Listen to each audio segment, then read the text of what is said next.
देखो रिकॉर्डिंग का मैसेज किया और स्क्रीन शेयर है।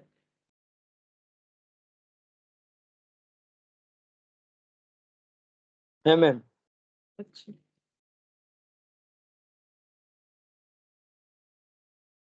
अच्छा, देखो मैंने ये एग्जाम्पल 10 जो है ये मैंने तुम लोग को होमवर्क दिया था। एक मिनट, कहाँ चला गया? ये देखो हम लोगों ने यहाँ तक किया था, एग्जाम्पल 10 मैंने होमवर्क दिया था। ठीक है, पहले एग्जाम्पल 10 करवा देते हैं, अगर नहीं हुआ है तो उसके बाद बाकी जो है आज हम लोग एक्सरसाइज ये वाला स्टार्ट करेंगे, एक्सरसाइज बी। ठीक है, एक्सरसाइज बी स्टार्ट करेंगे। तो एग्जाम्पल 10 में क्या था देखो।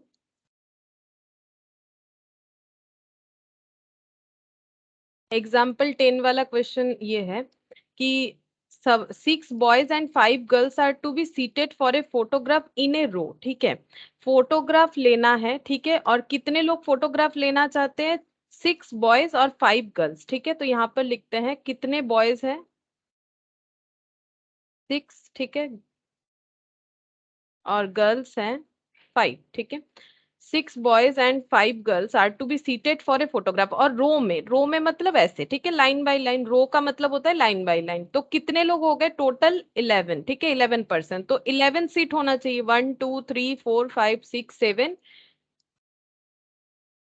8 9 10 11। ठीक है, 11 प्लेसेस होना चाहिए 6 बॉयज और 5 गर्ल्स को बैठ के फोटो लेने के लिए। ठीक है, सपोज ये मान लो सब चेयर्स हैं, यहाँ पर ये बैठ सकते हैं, लेकिन कंडीशन इसके साथ साथ कुछ बताया गया है। देखो कंडीशन क्या बोला है कि no two girls sit together and no two boys sit together, मतलब पास पास दो लड़का या लड़की नहीं बैठ सकते। ठीक है, कोई भी दो लड़का या लड़की पास पास नहीं बैठ सकते हैं। तो find the number of ways in which this can be done. तो कैसे हो सकता है? अब देखो, अगर हम लोग बॉयज को ऐसे बैठाते हैं, मान लो यहाँ पर एक बॉयज है। ठीक है, अब अगर बॉयज और गर्ल्स पास पास नहीं बैठ सकते तो इसके बाद यहाँ पर एक बॉय होना चाहिए, तो 6 बॉय है, तो boy 1 boy 2 boy 3 boy 4 boy 5, और यहाँ पर हो गया बॉय 6। ठीक है, और 5 जो गर्ल्स है उनको हम लोग कैसे बैठा सकते हैं? ये देखो, गर्ल 1 गर्ल 2 गर्ल 3 गर्ल 4 और गर्ल 5। ठीक है, ये ठीक है। इसमें देखो ये ऐसा अरेंजमेंट हो गया जहां पर कोई भी दो लड़का या लड़की पास पास नहीं बैठ रहे। इसका मतलब एक लड़का एक लड़की अगर इस तरह से फोटोग्राफ के लिए प्रेजेंट होते हैं तो वहां पर ये कंडीशन फुलफिल हो जाएगा कि कोई भी दो लड़का या कोई भी दो लड़की आसपास नहीं होंगे। ठीक है, अच्छा अब देखो यहाँ पर हम लोगों का ये अगर हम लोग ऐसे कर देते हैं, देखो ये तो मैंने एक अरेंजमेंट बताया, और एक दिखाते हैं। देखो 1 2 3 4 5 6 7 8 9 10 और ये 11। ठीक है, अब मान लो हम लोग स्टार्ट करते हैं गर्ल्स से। ठीक है, यहाँ पर गर्ल 1 फिर गर्ल 2 फिर गर्ल 3 फिर गर्ल 4 फिर girl 5।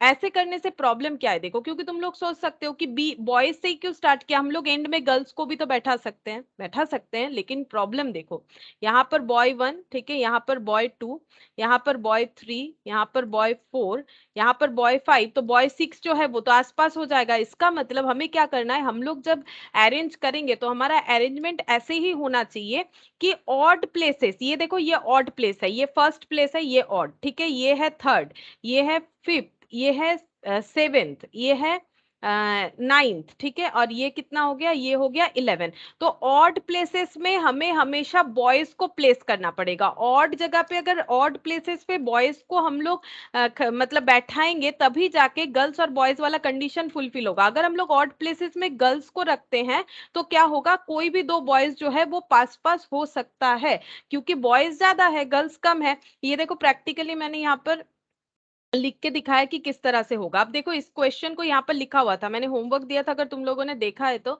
Suppose that we have 11 chairs, हमारे पास 11 चेयर्स होने चाहिए रो में, and we want 6 boys 5 girls to be seated such that no two girls no two boys sit together.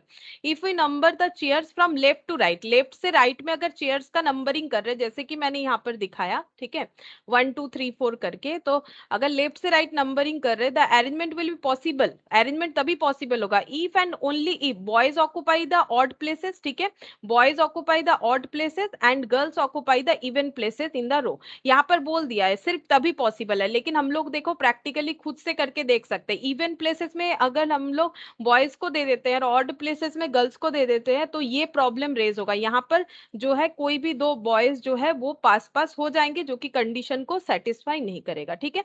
अब हमें किस तरह से करना है, तो देखो यहाँ पर बॉयज कितने हैं, 6 बॉयज है, ये हम लोग का सही प्रेजेंटेशन हो रहा है, ठीक है, मतलब सही आंसर इसी से आएगा क्योंकि कंडीशन फुलफिल होगा।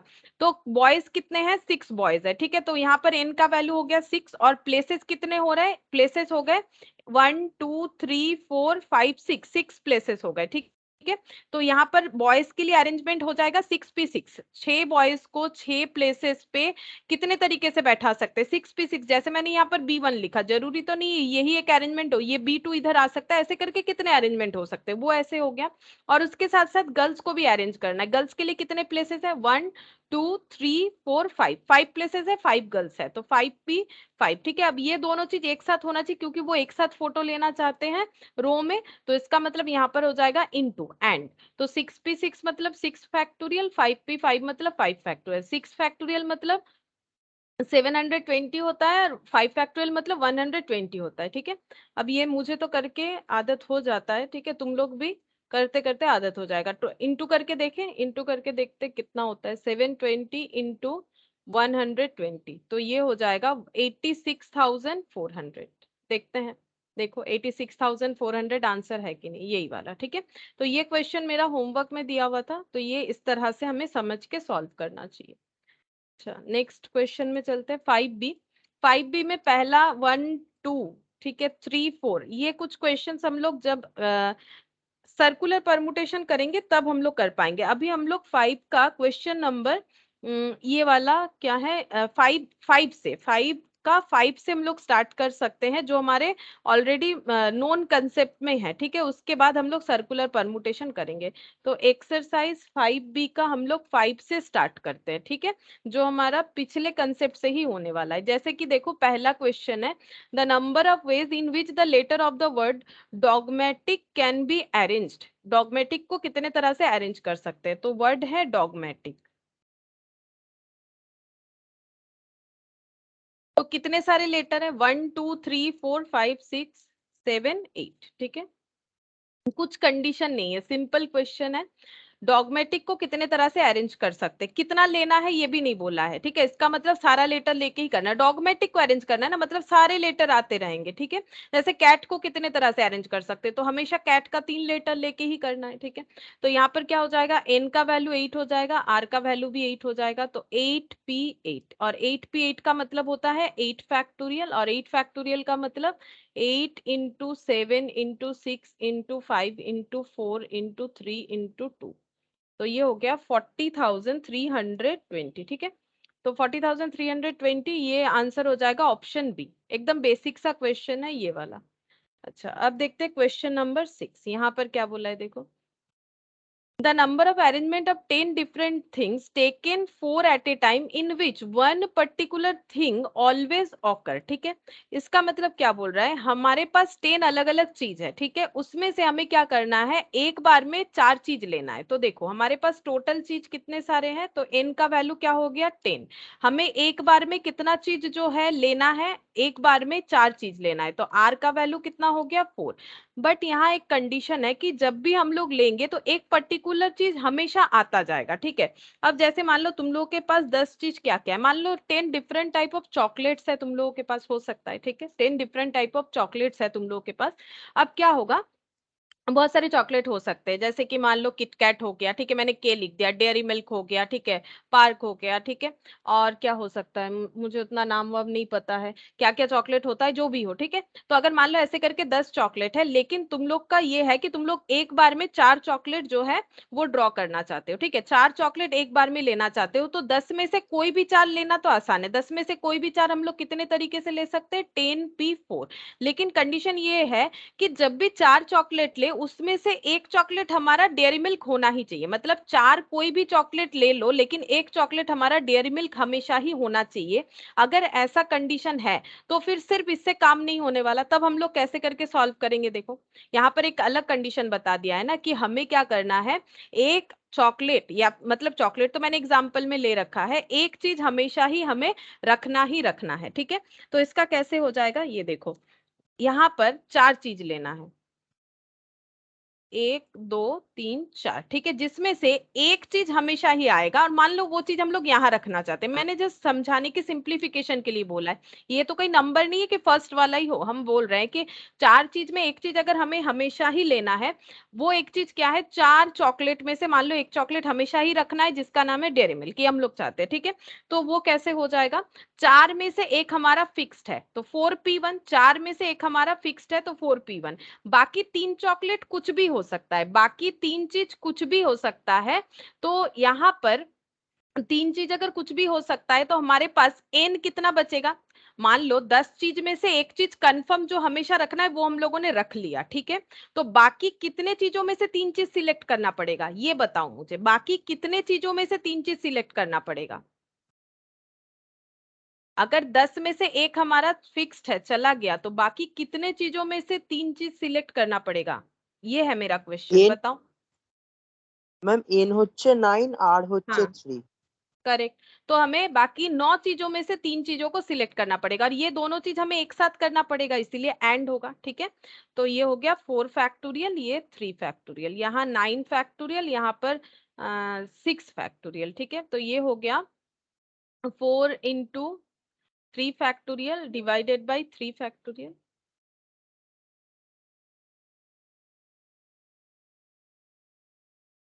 Good morning Noni. Good morning ma'am. अच्छा, इंटू 9 8 7 और 6 फैक्टोरियल डिवाइडेड बाय 6 फैक्टोरियल। ठीक है, अब देखो यहाँ पर 6 और 6 कैंसिल, 3 और 3 कैंसिल, अब मल्टीप्लाई कर लेते हैं, 4 इंटू 9 इंटू 8 इंटू 7। ठीक है, तो ये आ गया 2016। ठीक है, 2016 चेक करते हैं 2016 ऑप्शन में है कि नहीं, हाँ है, ऑप्शन बी हो जाएगा। ठीक है, ऑप्शन बी। अच्छा, नेक्स्ट देखो 7th नंबर,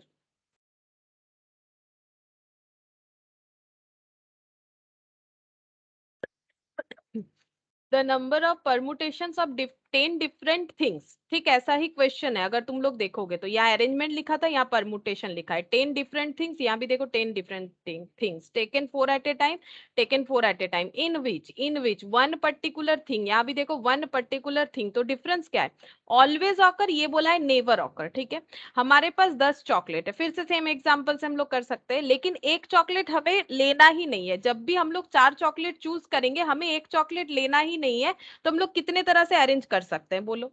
अगर हमारे पास 10 चॉकलेट है, ठीक है, इस बार मान लो हमें डेयरी मिल्क लेना ही नहीं है, हमारे पास डेयरी मिल्क किटकैट पर्क वगैरह मिला के 10 चॉकलेट है, 10 में से 4 चॉकलेट हमें हमेशा सिलेक्ट करना है, सिलेक्ट करके अरेंज करना है। लेकिन हम लोग ये नहीं चाहते कि हमारा एक पर्टिकुलर चॉकलेट, यानी कि मान लो डेयरी मिल्क, कभी हमें सिलेक्ट करना ही नहीं है, तो फिर हम लोग बाकी चॉकलेट को कितने तरह से अरेंज कर सकते हैं? अगर हमें एक चॉकलेट लेना ही नहीं है कभी भी, तो हमारा एन क्या होगा और 4 क्या होगा, ये सॉरी आर क्या होगा, 4 बोल रहे गलती से। Ma'am N9 R3। N9 ये सही हुआ, लेकिन R3 क्यों हो जाएगा? मैम ठीक से কারণ पढ़ी একটা তো না। ना, আমাদের के तो 4टे ही নিতে হবে, हमें तो 4 ही लेना है, लेकिन एक हम लोगों को नहीं लेना है, हमें 4 चीज ही लेना है। हमारे पास मान लो 10 चॉकलेट है, चॉकलेट ये देखो 10 चॉकलेट दिखा देते हैं, जैसे कि देखो chocolate 1, chocolate 2, chocolate 3, chocolate 4, chocolate 5, chocolate 6, chocolate 7, chocolate 8, chocolate 9, chocolate 10। ठीक है, चॉकलेट 1 हमें कभी भी नहीं लेना है, लेकिन हमें कितना सारा चॉकलेट हर बार लेना है, 4 चॉकलेट। तो फिर एन का आर का वैल्यू क्या होगा, हमें अगर एक चॉकलेट नहीं लेना है तो हमें 9 में से कितने चॉकलेट को सिलेक्ट करना, मतलब सिलेक्ट करके अरेंज करना है, 9 में से क्या हमें 3 लेना है? ऐसा तो नहीं बोला है। The number of permutation of 10 different things taken 4 at a time in which one particular things never occur, तो हमें लेना कितना है, 10 different things taken 4 at a time, हमें 4 चॉकलेट ही ड्रॉ करना है, बट चॉकलेट 1 कभी भी नहीं लेंगे, तो चॉकलेट 1 अगर लेंगे ही नहीं तो फिर 9 में से 4 लेना पड़ेगा ना, 9 में से 3 तो नहीं हो रहा है। देखो समझ में आया कि नहीं? है ना। तो ये हो जाएगा, तो यहाँ पर क्या हो जाएगा फिर इसका 9p4, ठीक है। तो 9p4 मतलब 9 फैक्टोरियल और 9 माइनस 4 कितना हो जाएगा 5 फैक्टोरियल 9 8 7 6 5।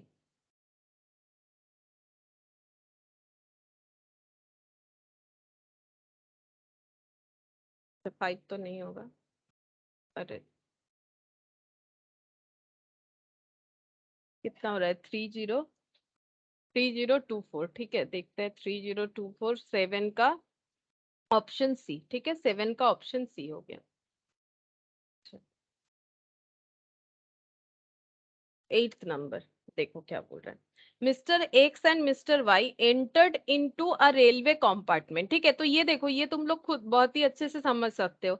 कभी भी ट्रेन में चढ़ोगे तो फिर हम लोग वहां पर देखते हैं ना कहाँ सीट खाली मिल रहा है नहीं मिल रहा है। 6 खाली सीट है, ठीक है। Having 6 vacant seat, the number of ways in which they can occupy the seats. तो 2 पर्सन है, 6 सीट खाली है, तो बोलो वो कितने तरह से सीट को जो है मतलब ऑक्युपाई कर सकते हैं। कौन सा 2 सीट ले सकते हैं, उनके पास कितने सारे ऑप्शन है। कितने सीट खाली है 1 2 3 4 5 6, है ना। First second third fourth fifth six, मान लो ऐसे करके 6 सीट खाली है, ठीक है। लोकल ट्रेन में अगर कभी चढ़े हो देखोगे कि वैसे तो ट्रेन में देखो 6 सीट लगातार नहीं होता है, लेकिन लोकल में होता है ना एकदम लास्ट वाला जो होता है। कोई भी डब्बे का जो लास्ट सीट होता है तो वो क्या होता है, वो पूरा एकदम ऐसे जुड़ा हुआ होता है, वहां 6 सीट होता है, ठीक है। तो 6 होता, हाँ 6 जन तो बैठ ही जाते हैं, ठीक है। तो 6 सीट, ठीक है। ऐसे मान लो पीछे 6 सीट खाली है, अब वो लोग सोच रहे हैं कि कौन सा सीट में हम लोग बैठे, इसमें बैठे इसमें बैठे इसमें बैठे या इसमें बैठे। कितने लोग सोच रहे हैं, 2 लोग सोच रहे हैं। एक है मिस्टर एक्स, ठीक है, एक है मिस्टर वाई, ठीक है। इनको 6 सीट का ऑप्शन दिख रहा है, तो ये कितने तरह से अपना सीट ऑक्युपाई कर सकते हैं बताओ। यहाँ पर एन क्या होगा और आर क्या होगा। इनको टोटल कितने सीट से अपना सीट सिलेक्ट करके अरेंज करना है, इनको टोटल कितना सीट का ऑप्शंस मिल रहा है, टोटल नंबर ऑफ थिंग्स कितने हैं। यहाँ पर थिंग्स सीट है, N तो 6 आर बोलो, are N R2 six R2, क्योंकि 2 लोग हैं तो 2 सीट ऑक्युपाई करेंगे। तो देखो यहाँ पर क्या हो जाएगा 6p2, तो 6p2 मतलब 6 फैक्टोरियल 2 माइनस 6 यानी 4 फैक्टोरियल, तो 6 5 4 और 4 फैक्टोरियल से कैंसिल आउट कर दो 30, ठीक है। ये हम प्रैक्टिकली भी दिखा सकते हैं, जैसे देखो फटाफट हो जाएगा इसीलिए दिखा रहे हैं। सारा चीज तो प्रैक्टिकली दिखाना पॉसिबल नहीं होता है ना, वैसे लिख लिख के दिखा सकते हैं बट फिर सिलेबस कैसे खत्म होगा, ये एक प्रॉब्लम हो जाता है, ठीक है। ये दिखा सकते हैं, तो ये थोड़ा सा दिखा देते हैं, देखो प्रैक्टिकली कैसे हो सकता है। ये देखो जैसे एक्स वाई, मान लो एक्स फर्स्ट वाले सीट में बैठ गया, वाई सेकंड वाले, एक्स फर्स्ट वाले सीट में बैठ गया, वाई थर्ड वाले, ठीक है। एक्स फर्स्ट वाले सीट में बैठ गया, वाई फोर्थ वाला, एक्स पहले वाले सीट में, ये फिफ्थ वाला, एक्स पहले वाले सीट में, ये सिक्स्थ वाला हो गया, ठीक है। अच्छा अब मान लो एक सेकंड वाले सीट में बैठ रहा है वाई पहला वाला, फिर ये सेकंड वाले वाई दूसरा वाला, ठीक है। नहीं तो ये सेकंड वाले में बैठेगा तो वाई तो सेकंड वाले में नहीं बैठ सकता है ना, ये थर्ड वाले में बैठेगा। ये सेकंड है तो ये फोर्थ, ये सेकंड है तो ये फिफ्थ, ये सेकंड है तो सिक्स, ये एक हो सकता है। दूसरा देखो ये अगर थर्ड वाले में बैठ रहा है 3 1 3 2 3 4 3 5 3 6, ठीक है। अगर ये फोर्थ वाले में 4 1 4 2 4 3, यहाँ पर क्या प्रॉब्लम है, यहाँ पर पता नहीं क्यों लिखा ही नहीं आ रहा है, ठीक है चलो कोई बात नहीं। यहाँ पर 4, अरे ये पूरे जगह पे नहीं हो रहा है, एक सेकंड रुको। हाँ चलो ठीक है।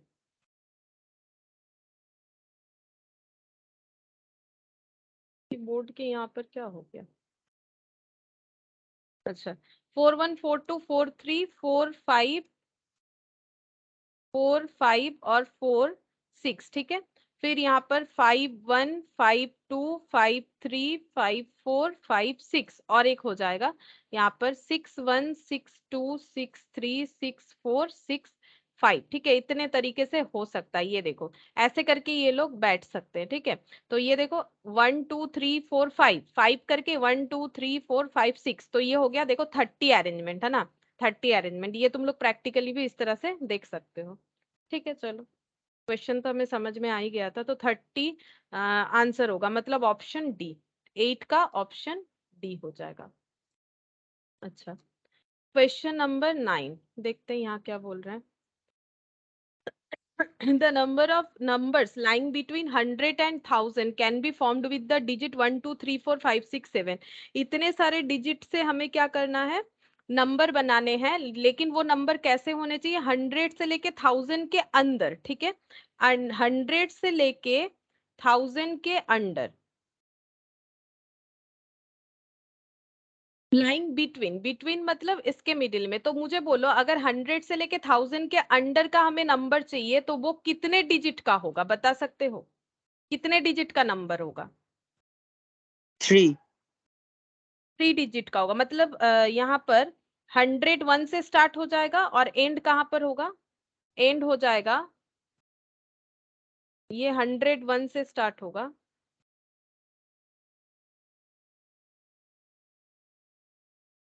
पता नहीं हुआ तो हुआ क्या है, 101 से स्टार्ट होगा और यहाँ पर 999, ठीक है, 9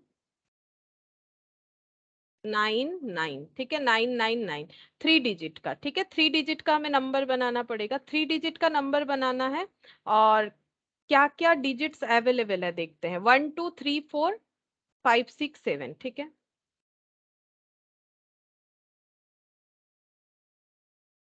1 2 3 4 5 6 7।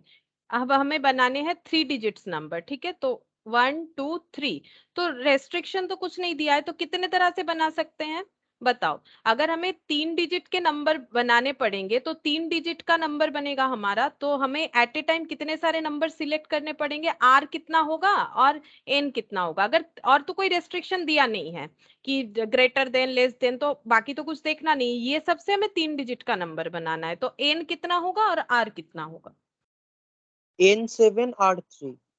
N7R3, हाँ, क्योंकि टोटल 7 है और यहाँ पर 3 नंबर एट ए टाइम लेना है, तो 7P3, 7P3 का मतलब 7 फैक्टोरियल और ये 4 फैक्टोरियल, सही हुआ है, ठीक है, 7 6 5 और ये हो गया 4 फैक्टोरियल, यहाँ पर 4 फैक्टोरियल, तो 30 इंटू 7 मतलब 210। देखते हैं ऑप्शन 210 का है कि नहीं, है, ऑप्शन ए 9 का हो गया, option A. Question number 10, the number of numbers lying between 10 and 1000। अब देखो ये था 100 and 1000, 10 and 1000 can be formed with the digit 234089, ठीक है, 234089, चेक करते हैं, देखो 10 से लेके 1000 के मिडिल का नंबर चाहिए, तो बोलो कितने डिजिट का नंबर होगा, 10 से लेके 1000 मतलब इधर 11 से स्टार्ट होगा और एंड कहाँ पर होगा, 999 में, है ना, इन दोनों के मिडिल का ये हो गया ना, तो कितने डिजिट का नंबर बनेगा, बोलो कितने डिजिट का नंबर हम लोग बनाएंगे 10 से लेके 1000 के अंदर,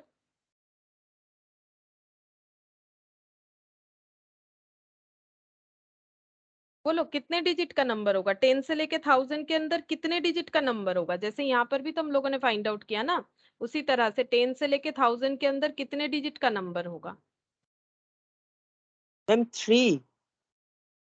3 तो হবে আরো হবে কিছু দেখ, मैम तो 2 डिजिट एंड 3 डिजिट। हाँ 2 डिजिट भी होगा और 3 डिजिट भी होगा, दोनों होगा, ठीक है, ये 11 12 ये सब 2 डिजिट हो गया ना। अच्छा, अब देख लेते क्या है हमारे पास अवेलेबल, अवेलेबल है 234089, 234089, ठीक है, तो 234089। अब पहले हम लोग 2 डिजिट वाला देख लेते हैं, 2 डिजिट का क्या होगा, 2 डिजिट मतलब ऐसा है ना, मतलब 2 नंबर वाला जो नंबर बनेगा, ठीक है, 2 डिजिट का नंबर, वही हो गया 2 डिजिट।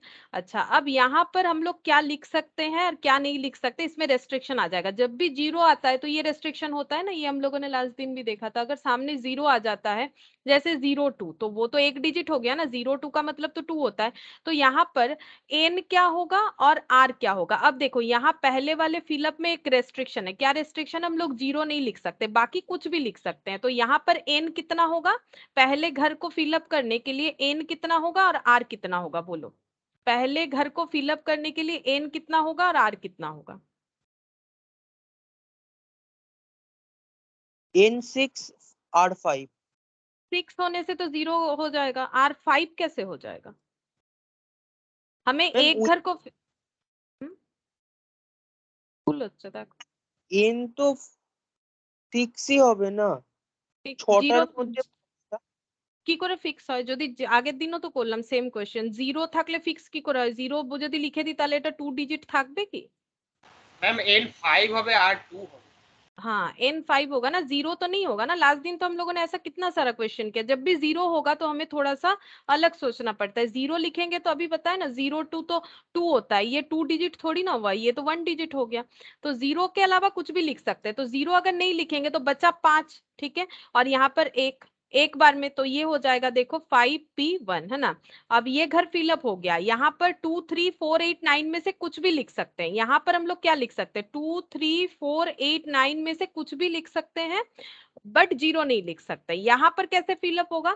सेकेंड वाले जगह के लिए एन का वैल्यू क्या है? आर का, आर तो वही हो जाएगा। आर का वैल्यू कितना हो जाएगा? आर तो 1 ही होगा। एक ही घर को, एक ही नंबर को ड्रॉ करना पड़ेगा, लेकिन कितने सारे नंबर से? टोटल नंबर कितने? 1 2 3 4 5 6, 6 में से कोई एक नंबर यहाँ पर आ जाएगा जीरो के अलावा, ठीक है। तो 6 में से कोई एक नंबर आ चुका है जीरो के अलावा, तो बचे 5 नंबर, ठीक है।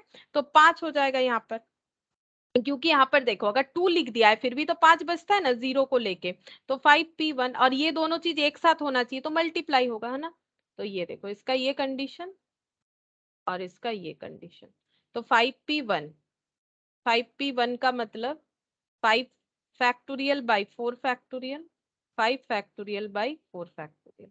तो 5 इंटू 4 फैक्टोरियल,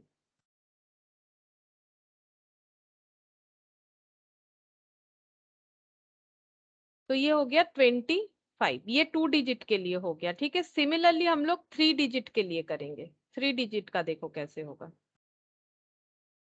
3 डिजिट में 3 जगह 1 2 3, फिर यहाँ पर जीरो नहीं आ सकता है, क्योंकि जीरो आने से उसका डिजिट ऑटोमेटिकली रिड्यूस कर जाएगा। जीरो के अलावा कुछ भी लिख सकते हैं पहले वाले जगह के लिए। तो ये पहले वाला जो प्लेस है ये कैसे फिलअप होगा? यहाँ पर n का वैल्यू हो जाएगा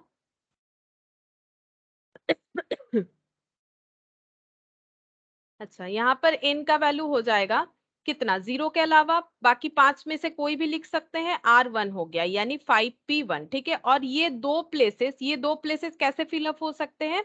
दो प्लेसेस के लिए at a time 2 number draw करने पड़ेंगे, और हमारे पास कितने नंबर अवेलेबल होंगे? हमारे पास यहाँ पर जो नंबर बैठेगा उसके अलावा बाकी सारा नंबर अवेलेबल होगा। तो यहाँ पर कितना नंबर आ सकता है? एक। टोटल कितने नंबर है? 6, 6 में से एक चला गया तो 5, ठीक है। ऑब्वियसली जीरो यहाँ नहीं आएगा, वो बात अलग है। तो 5p2, ठीक है। तो ये दोनों एक साथ होना चाहिए तब जाके 3 डिजिट नंबर होगा। तो 5 factorial divided by 4 factorial, 5 factorial divided by 3 factorial. तो 5 इंटू 4 फैक्टोरियल,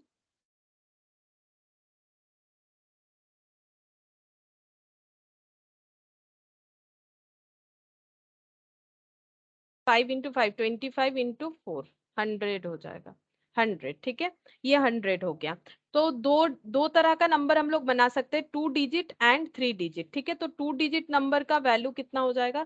सॉरी, कितने सारे टोटल नंबर हो गए? तो total number 2 digit 3 digit, 2 digit के नंबर बन जाएंगे 25 और 3 डिजिट के 100। तो टोटल 125, ठीक है। 125 हो जाएगा। देखते हैं 125, यानी कि ऑप्शन सी, ठीक है। ऑप्शन सी हम लोग का आंसर हो जाएगा। अच्छा, question number 11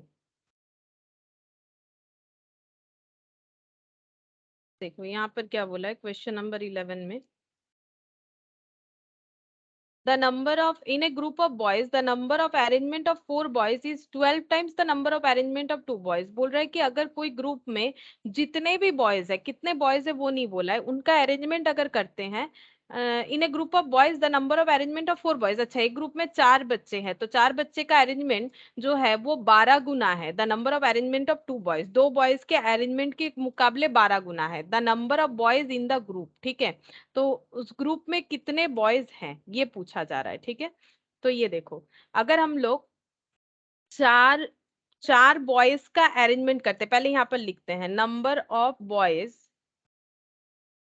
in a group, let number of boys in a group is n। ठीक है, n नंबर ऑफ बॉयज है ग्रुप में, हम लोग ये मान लेते हैं। ठीक है, अच्छा, उसमें से अगर 4 बॉयज का हम लोग अरेंजमेंट करते हैं वो कितने तरीके से कर सकते हैं, NP4। ठीक है, अच्छा, और उसमें से ही अगर हम लोग 2 बॉयज का अरेंजमेंट करते हैं वो कितने तरीके से हो जाएगा, NP2। अब हमें क्वेश्चन बोल रहा है in a group of boys the number of arrangement of 4 boys जो है वो 12 गुना है।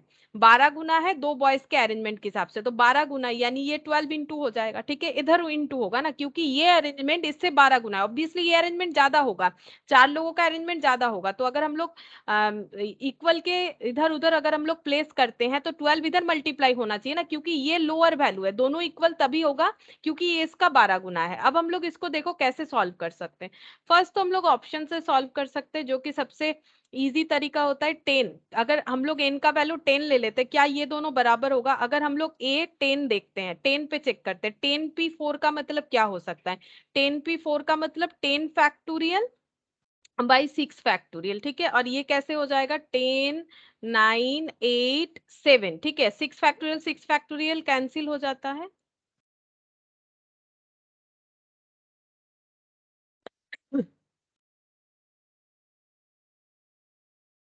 देखो, 6 फैक्टोरियल जो है कैंसिल हो जाता है, तो हम लोग इसको कैसे कैलकुलेट कर सकते हैं,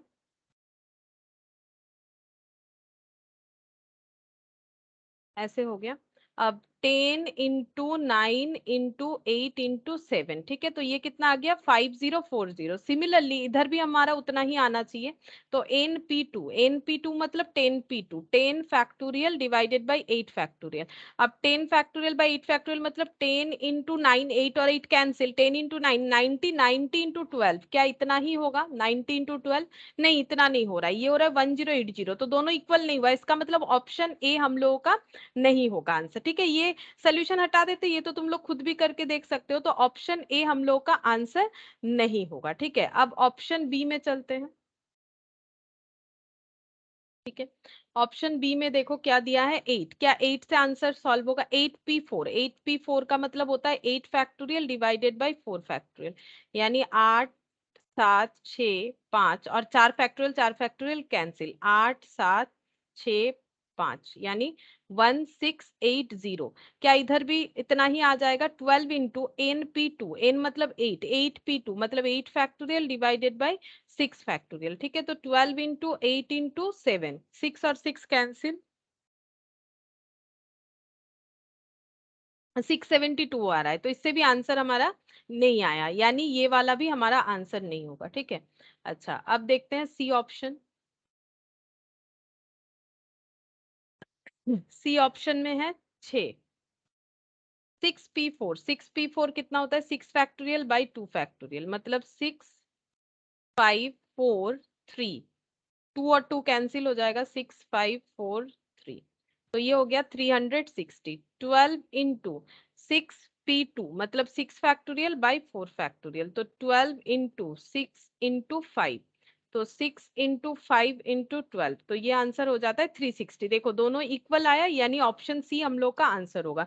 तो एक तो तुम लोग ऐसे चेक करके देख सकते हो, अदरवाइज इसको सॉल्व भी कर सकते हो, सॉल्व भी मैंने सिखाया है तुम लोग को, सॉल्व कैसे होगा देखो।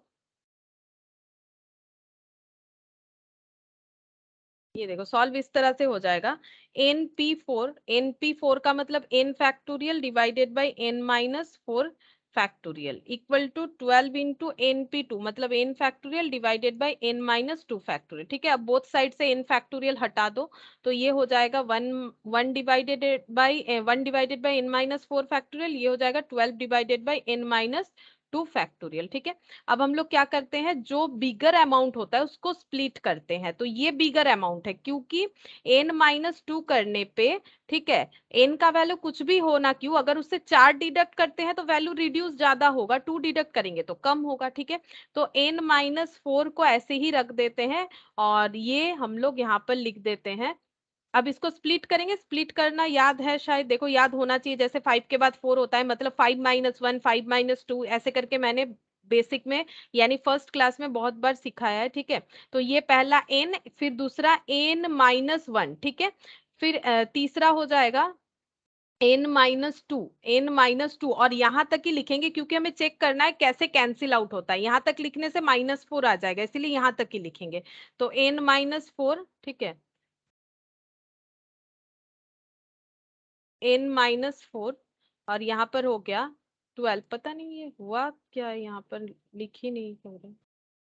n-2, n-3 और n-4 फैक्टोरियल। ठीक है, अच्छा अब ये देखो, ये दोनों साइड से कैंसिल, अब क्रॉस मल्टीप्लीकेशन कर लो, n-2, n-3 इक्वल टू 12। लेकिन इसमें बहुत झमेला है। झमेला क्या है, पहला बात तो तुम लोग को सोल्यूशन समझना पड़ेगा, फिर इसको तुम लोग को मिडिल टर्म करना पड़ेगा। अब देखो ये ऐसे डायरेक्टली आंसर इसमें आने वाला नहीं है, या फिर तुम लोग इसमें भी ऑप्शन लगा के देख सकते हो। ठीक है, नहीं तो तुम्हें क्या करना पड़ेगा, इसका मिडिल टर्म, ये देखो ये आगे तुम लोग मिडिल टर्म करके देख सकते हो। इसको और हम दिखा के टाइम वेस्ट नहीं करना चाहते, तुम लोग मिडिल टर्म इजीली कर सकते हो। ये रहा n² - 3n, यहाँ पर हो गया n² - 3n - 2n plus 6 - 12 equal 0। तो n² - 3n - 2n - 6 equal to 0। तो ये इस तरह से, फिर यहाँ पर n लेना पड़ेगा, ये n कॉमन ले लो, n-3 -2 कॉमन ले लो।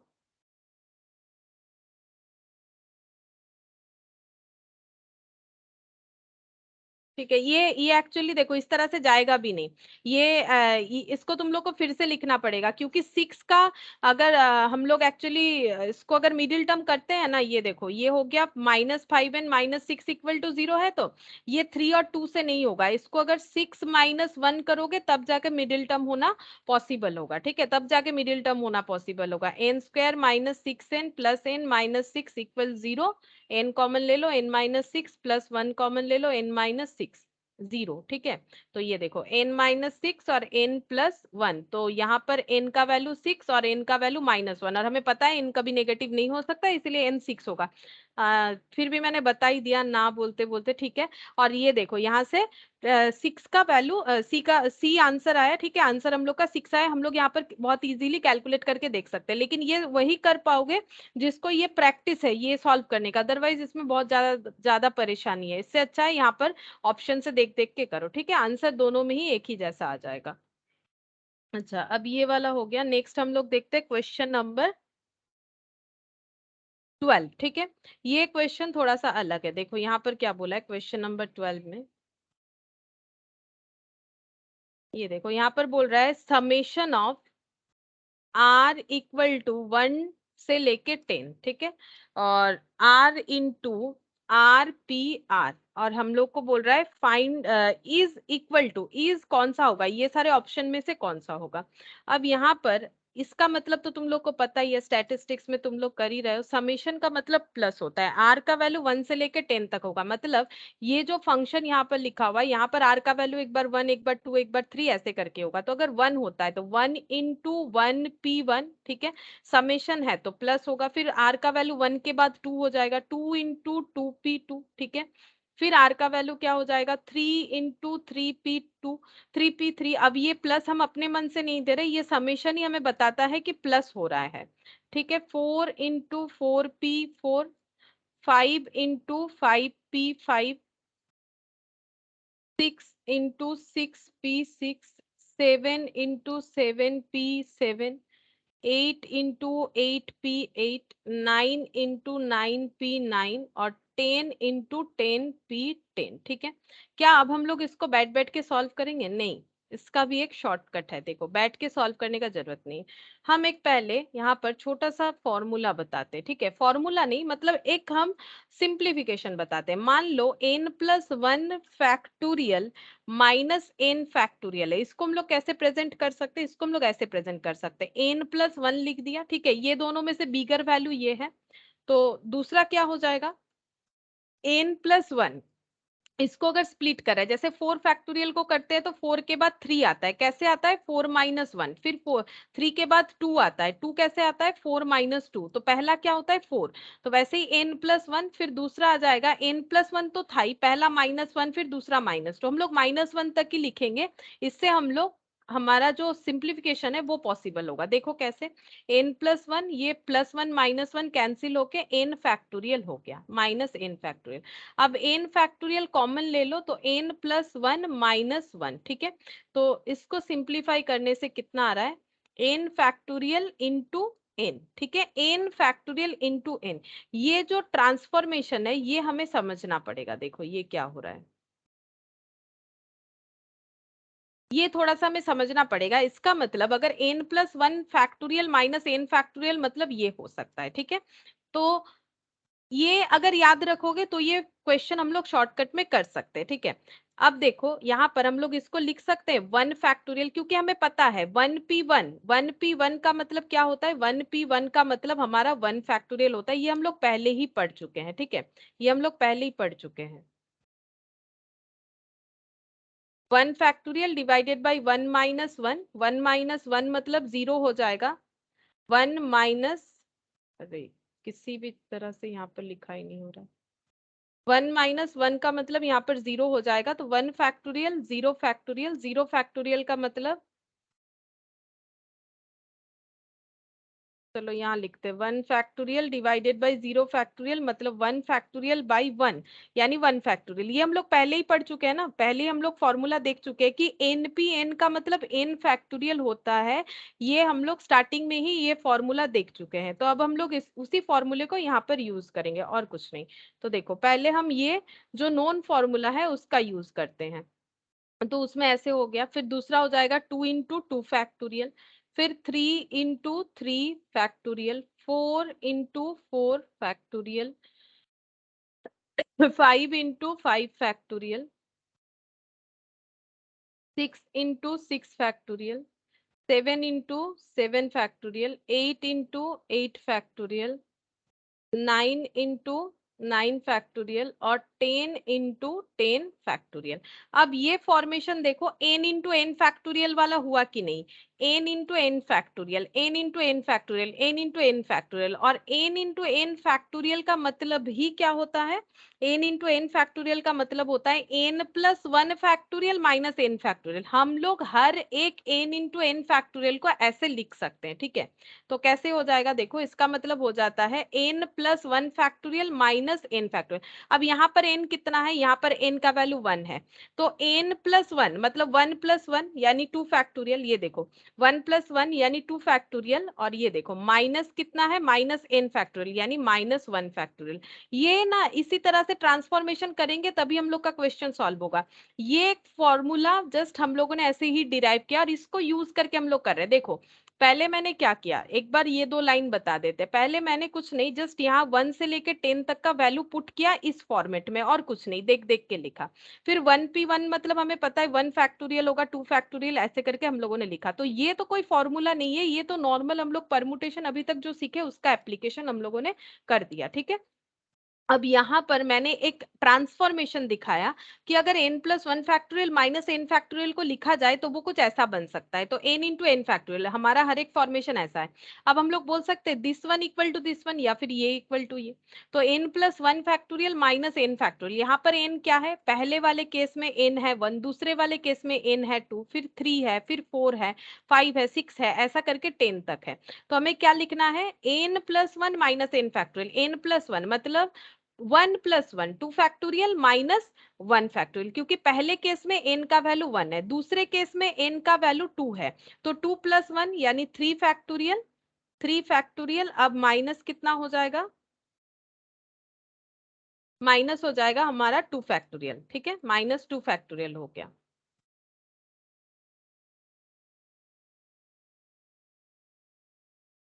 प्लस 3+1 यानी 4 फैक्टोरियल माइनस हो जाएगा 3 फैक्टोरियल, 4 फैक्टोरियल माइनस 3 फैक्टोरियल।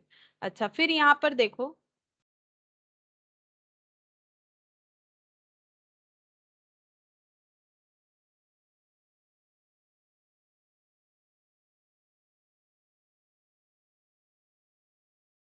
5 मतलब 6 फैक्टोरियल माइनस 5 फैक्टोरियल, ठीक है। अच्छा फिर यहाँ पर 6 मतलब 7 फैक्टोरियल माइनस 6 फैक्टोरियल, फिर यहाँ पर 7+7 मतलब 8 फैक्टोरियल माइनस 7 फैक्टोरियल, ठीक है। फिर 9 का मतलब 7 हो गया, 8 का मतलब 9 फैक्टोरियल माइनस 8 फैक्टोरियल, ठीक है। इस तरह से नेक्स्ट यहाँ पर लिखते हैं 10 फैक्टोरियल माइनस 9 फैक्टोरियल, फिर हो जाएगा एंड में 11 फैक्टोरियल माइनस 10 फैक्टोरियल, ठीक है। अगर ब्रैकेट ओपन कर लेते हैं, ब्रैकेट ओपन कर लेते हैं तो देखो क्या क्या कैंसिल आउट हो जाएगा। हम यहाँ से ही कैंसिल आउट करते हैं और ब्रैकेट ओपन नहीं करते। ये देखो 2 फैक्टोरियल माइनस 1 फैक्टोरियल, ठीक है।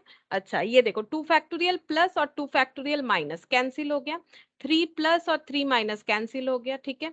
अच्छा और देख लेते हैं यहाँ पर 5 था, यहाँ पर 4 5 हो गया, चलो ठीक है।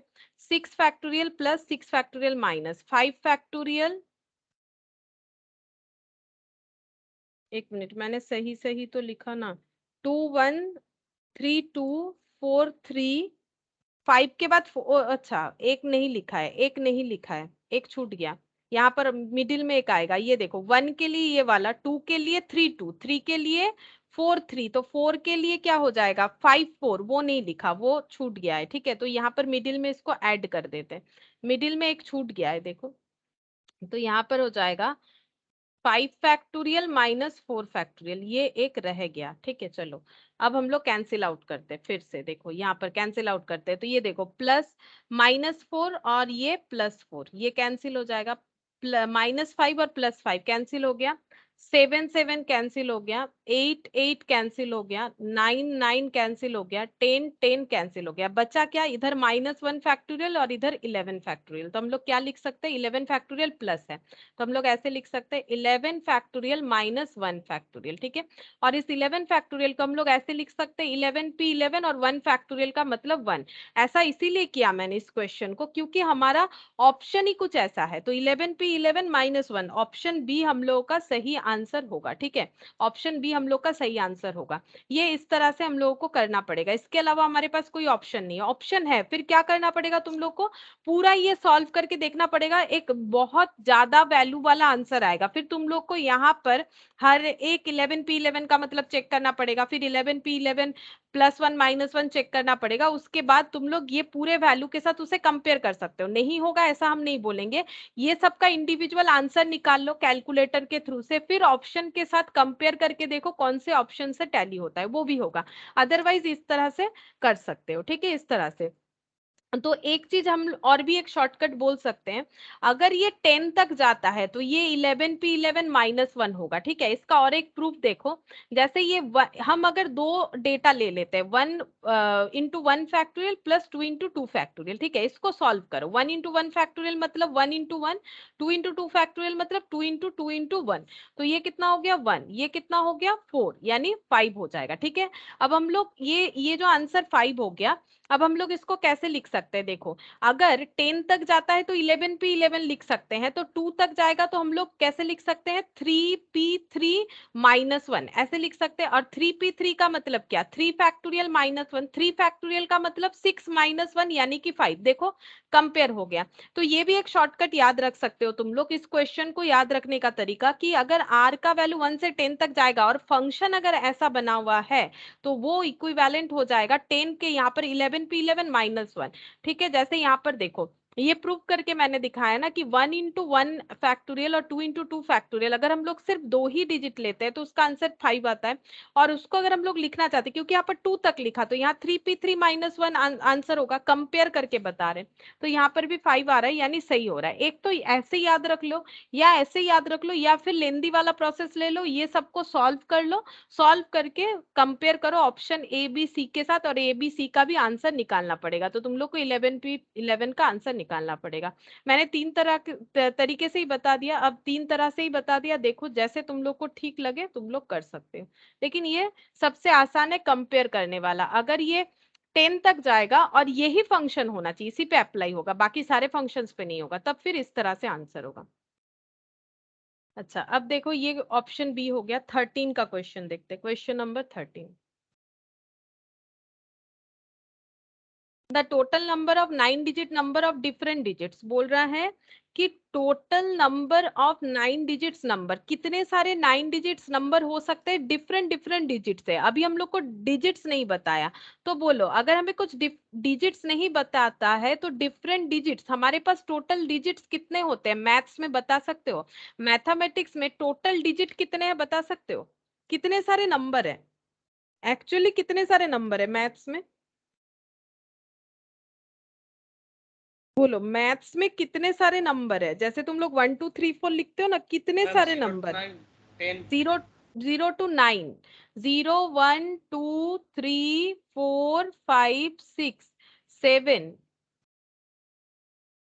8 और 9, ठीक है। इसके बाद जो भी नंबर लिखते हो लाइक 10, ये इनसे ही लिया गया है, 11 ये भी यहाँ से ही लिया गया है, 12 ये भी यहाँ से ही लिया गया है। तो बेसिकली नंबर तो हमारा कितना सारा है? नंबर हमारा 10 है, जीरो भी इंक्लूडेड होता है, ठीक है।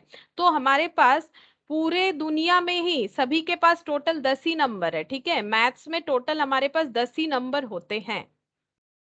यहाँ पर लिखते हैं 10, ठीक है, इंक्लूडिंग 0। अब इससे हमें डिफरेंट डिजिट्स के नंबर बना के देने हैं। तो मुझे ये बताओ कि डिफरेंट डिजिट्स के नहीं, सॉरी 9 डिजिट्स के नंबर बना के देने हैं। हमें कितने डिजिट्स के नंबर बनाने हैं? 9 डिजिट्स। तो एट ए टाइम हमें कितने नंबर ड्रॉ करने पड़ेंगे?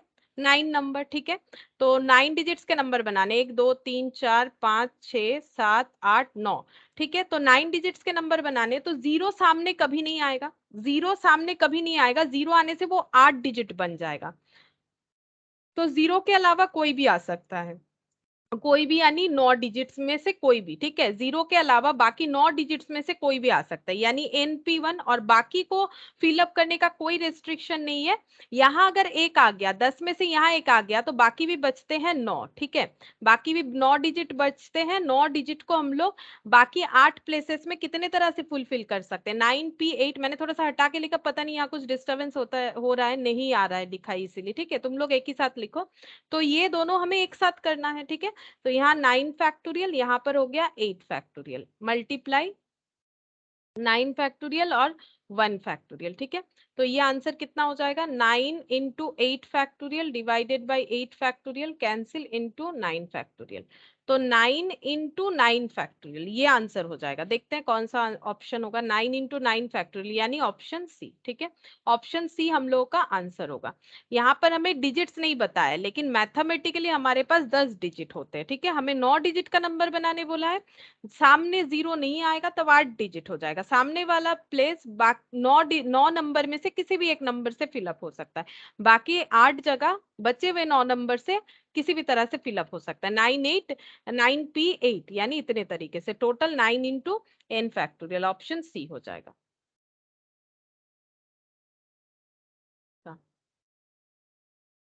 नेक्स्ट देखो, the number of ways in which 6 men can be arranged in a row so that the particular 3 men sit together. बोल रहा है कि 6 लोगों को अरेंज करना है रो में, ठीक है, यानी लाइन बाय लाइन।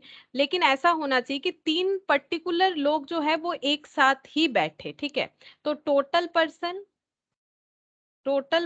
है 6, ठीक है। इसमें रेस्ट्रिक्शन आ गया, जैसे हम लोग लास्ट दिन वावल्स वाला पढ़ रहे थे, ठीक है, बेस्ट पेपर, ओर्स पेपर, उसी तरह से यहाँ पर पर्सन का आ गया।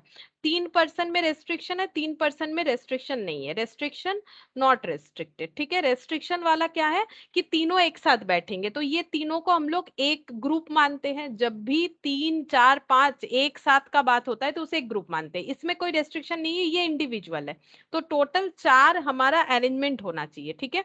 तो 6 लोगों के लिए प्लेसेस कितना होता है? 1 2 3 4 5 6। लेकिन कोई भी 3 प्लेस, कोई भी 3 कहां पर भी ड्रॉ करो वो एक हो जाएगा, तो बचा कितना? 1 2 3 4, 4, ठीक है। 4 प्लेसेस का अरेंजमेंट कितने तरीके से होगा? 4P4। और ये 3 लोग अपने अंदर इंटरचेंज हो सकते हैं, तो 3P3। यहां मैंने गोला लगाया, तुम लोग यहां भी लगा सकते हो।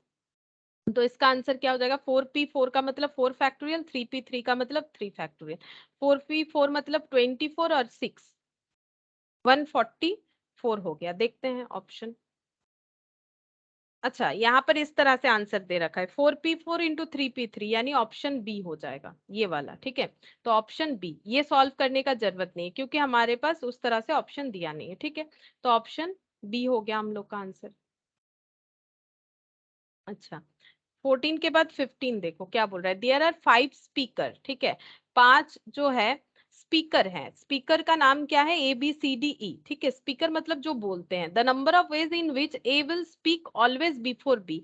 तो स्पीकर ए जो है वो हमेशा बी के आगे ही बोलेंगे, मतलब सभी स्पीकर को मौका दिया जाएगा एक के बाद एक अपना जो भी उनको स्पीचेस देना है उसके लिए।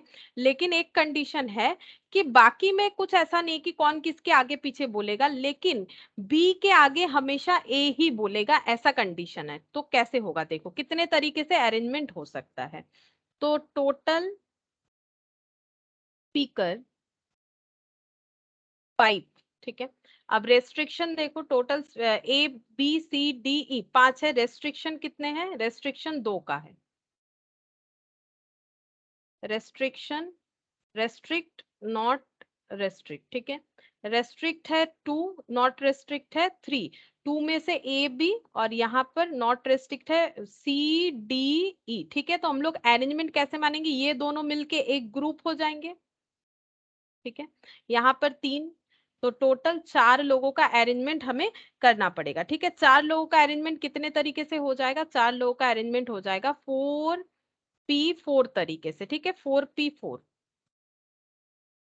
4p4 तरीके से। अब यहाँ पर इनटू वाला पोर्शन नहीं आएगा, क्यों नहीं आएगा, जैसे ट्राइंगल वाला याद करो हमेशा एंगल ही रहना चाहिए, वैसे यहाँ पर भी नहीं आएगा। क्यों, क्योंकि यहाँ पर बोल दिया है कि ए और फिर बी होना चाहिए, मतलब जब भी बी बोलेगा उसके पहले ही ए बोलेगा। ठीक है, यहाँ पर ये देखो, जब भी बी बोलेगा उसके पहले ही ए बोलेगा, तो इसका मतलब ए बी होगा, लेकिन बी ए कभी भी नहीं होगा, क्योंकि बी बोलने के बाद ए नहीं बोल सकता है, ऐसा ही कंडीशन है। तो ए बी और बी ए अपने अंदर इंटरचेंज नहीं कर सकते हैं, लेकिन बाकी लोग अपने अंदर इंटरचेंज हो सकता है।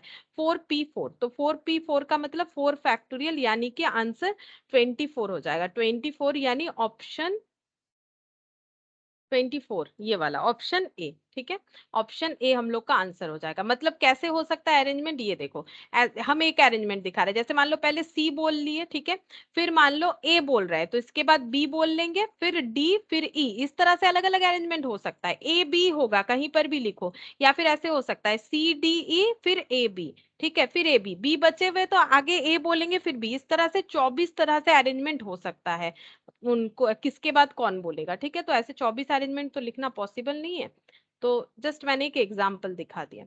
अच्छा, अब देखो यहाँ पर नेक्स्ट क्या बोल रहा है, there are 10 trains playing between Calcutta and Delhi. The number of ways in which a person can go from Calcutta to Delhi and return by a different train. बोल रहा है कि 10 ट्रेन चलता है कोलकाता से दिल्ली। ठीक है, कोलकाता से दिल्ली 10 ट्रेन का अवेलेबिलिटी है। ठीक है, the number of ways in which a person can go from Calcutta to Delhi and return by a different train, यानी कंप्लीट जर्नी बोल रहा है। ऐसा क्वेश्चन से ही मैंने परमुटेशन समझाना स्टार्ट किया था, है ना। तो यहाँ पर एन क्या है, वो 10 में से कोई भी 2 ट्रेन सिलेक्ट करेंगे, क्योंकि उनको अपना कंप्लीट जर्नी दिखाना है, Calcutta to Delhi and return. ठीक है, तो उन्हें एक ट्रेन जाने वाला सोचना है, एक आने वाला एट ए टाइम। तो आर का वैल्यू क्या हो जाएगा, 2 हो जाएगा। तो 10p2, तो 10 फैक्टोरियल बाई 8 फैक्टोरियल, 10, 9 और 8, यहाँ पर भी हो गया 8, तो 90। ठीक है, 90 तरीके से वो अपना जर्नी प्लान कर सकते हैं, ऑप्शन बी हो गया। ठीक है,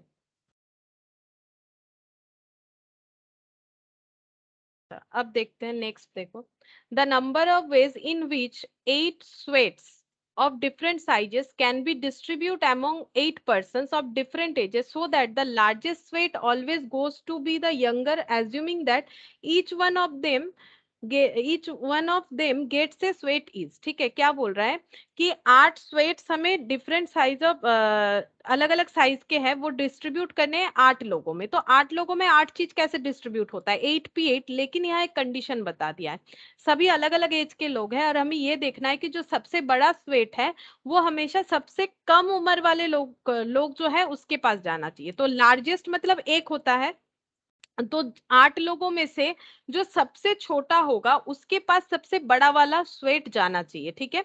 तो इसका मतलब एक हमारा कंडीशन फुलफिल कर दिया है, मतलब एक हमें रेस्ट्रिक्शन लगा दिया है कि बड़ा वाला स्वेट जो है वो सबसे छोटे वाले पर्सन के पास जाना चाहिए जो एज में सबसे कम है, और सभी को एक एक स्वेट मिलना चाहिए। तो सिंपल ऐसे हो जाएगा, देखो 17 नंबर। अगर सबसे, ये देखो एन मतलब 8 है, 8 स्वेट्स है, ठीक है, जिसमें से हमें बोल दिया है कि जो सबसे लार्जेस्ट वाला है, लार्जेस्ट मतलब एक ही होगा ना, लार्जेस्ट मतलब क्या, सबसे बड़ा, 8 में से सबसे बड़ा एक, ठीक है। तो अदर कितने बचे, अदर 7 बचे, ठीक है। ये एक जो है ये किसको देना है, ये सबसे छोटे वाले जो पर्सन है उनको देना है, ठीक है। बाकी ये जो 7 है ये कैसे भी डिस्ट्रीब्यूट करे हमें कोई फर्क नहीं पड़ता है। तो सबसे बड़ा वाला अगर सबसे छोटे वाले बच्चे को जाएगा वो कैसे अरेंज होगा, 1p1, ठीक है। और बाकी बच्चे कितने, 7, 7 चीज 7 लोगों में देना है, क्योंकि 8 जन है, 8 में से एक जन को तो दे दिए, सबसे बड़ा वाला सबसे छोटे वाले बच्चे को दे दिए। तो इसका मतलब बाकी जो बचा 7, वो 7 लोगों में 7p7 तरीके से डिस्ट्रीब्यूट होगा। और क्योंकि ये दोनों चीज एक साथ होना चाहिए तो इनमें क्या हो जाएगा, मल्टीप्लीकेशन, ऐसे, ठीक है। तो इसका आंसर क्या हो जाएगा, 1p1 मतलब 1 फैक्टोरियल, 7p7 मतलब 7 फैक्टोरियल। तो 7 फैक्टोरियल मतलब 7 6 5 4 3 2 5040, इतने तरीके से हम लोग अरेंज कर सकते हैं, डिस्ट्रीब्यूशन का अरेंज इतने तरीके से कर सकते हैं। तो ऑप्शन बी हो जाएगा, ठीक है। अच्छा, अब 18th नंबर देखो, the number of arrangement in which the letter of the word Monday be arrange so that the words thus from formed be begin with M and do not end with N, मतलब बोल रहा है कि Monday जो word है इसमें जितने भी लेटर है उसे ऐसे अरेंज करना है कि जो वर्ड बनेगा, दैट द वर्ड्स दस फॉर्म्ड, जो वर्ड बनेगा वो हमेशा बिगिन विथ एम होगा लेकिन do not end with N होगा, ठीक है। तो देखो कैसे कर सकते हैं,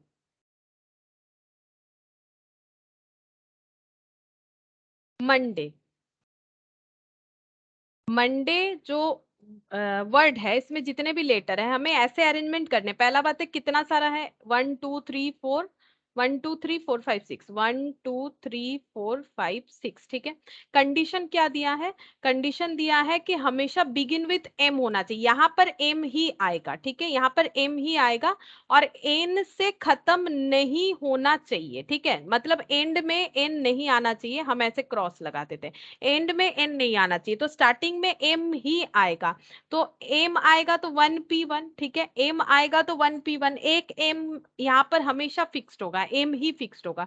तो यहाँ पर एन भी 1 और आर भी 1, तो ए 1p1, ठीक है। यहाँ एन नहीं आ सकता है, बाकी कुछ भी आ सकता है, ठीक है।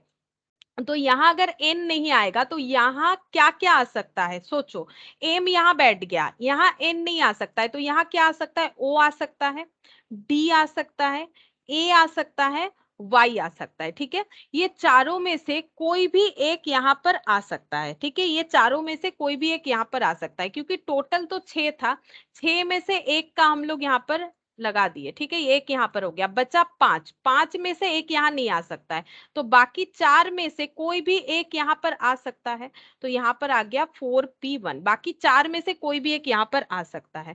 अब ये मिडिल में कितना बचा, मिडिल में बचा है 4 जगह, ठीक है। अब यहाँ पर o d a y में से कोई एक आ गया, ठीक है। अब यहाँ पर कितना जगह बचा, यहाँ पर 4 जगह बचा, इस 4 जगह के लिए n और r का वैल्यू क्या हो जाएगा, r 4 हो जाएगा। एट ए टाइम हमें 4 लेटर लेने पड़ेंगे, लेकिन कितने में से, यहाँ और यहाँ 2 लेटर बैठ गया, ठीक है, 2 बैठ गया यहाँ पर और यहाँ, ठीक है। तो एंड स्टार्टिंग वाला फिक्स है, एम होगा।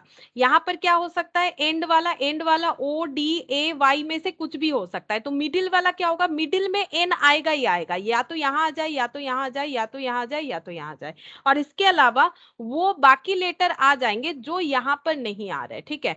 तो एन आ जाएगा और बाकी क्या आ सकता है, बाकी जैसे बाकी और कितने लेटर आ सकते हैं, यहाँ यहाँ पर 4 में से कोई भी एक बैठ जाएगा तो बाकी 3 बचे, ठीक है, और ये n एक, यानी बाकी यहाँ पर 4 हुआ n का वैल्यू। हम ये समझाना चाहते हैं, देखो m यहाँ आ जाएगा फिक्स्ड 1p1, तो 6 में से एक चला गया, बचा कितना, बचा 5, ठीक है, 5 में से एक यहाँ पर आ जाएगा n के अलावा, ठीक है, तो बचा कितना 4, बाकी 4 यहाँ पर फुलफिल हो जाएंगे, कितने तरीके से 4p4, और ये तीनों कंडीशन एक साथ होना चाहिए, तो इसीलिए इनटू हो जाएगा। तो 1p1 मतलब 1 फैक्टोरियल, 4p4 मतलब 4 फैक्टोरियल, और 4p1 मतलब 4 फैक्टोरियल बाई 3 फैक्टोरियल, तो ये हो जाएगा 1 फैक्टोरियल 1, 4 फैक्टोरियल इंटू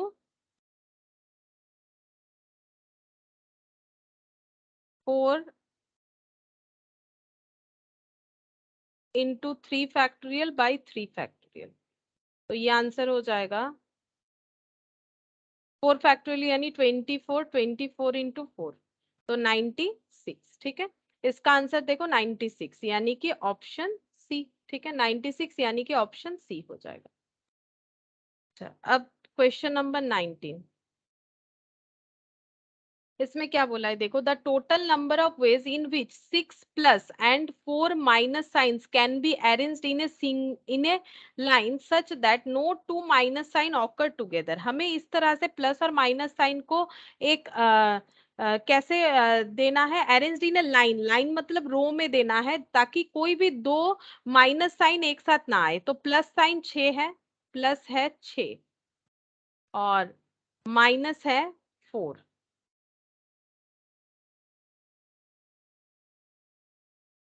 तो कैसे हो जाएगा, देखो अगर हम लोग प्लस ऐसे लिख लेते हैं 1 2 3 4 5 6, ठीक है, माइनस साइन जो है 4, माइनस कहाँ लिख सकते हैं, हमें रेस्ट्रिक्शन क्या दे रखा है, माइनस एक साथ ना आए, तो माइनस एक साथ नहीं आएगा। अगर हम लोग माइनस को कहाँ कहाँ लिखें, माइनस को हम लोग यहाँ लिख सकते हैं, ये देखो माइनस को यहाँ लिख सकते हैं, यहाँ लिख सकते हैं, यहाँ, या फिर यहाँ लिख दो, यहाँ लिख दो, यहाँ लिख दो, या फिर यहाँ लिख दो।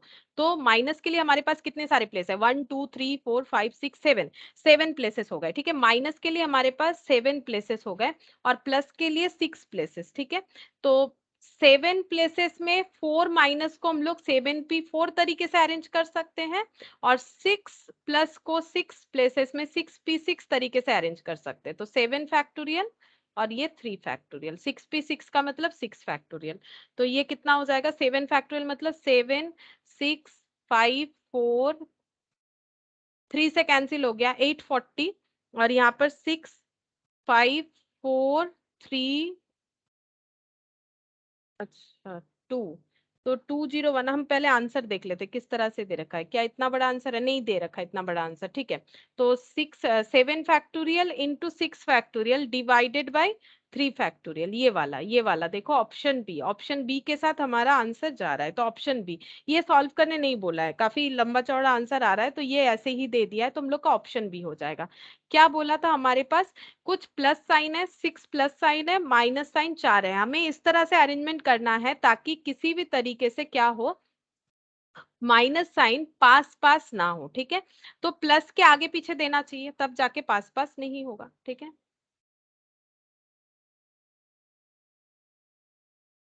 अच्छा, ये हो गया 19th नंबर।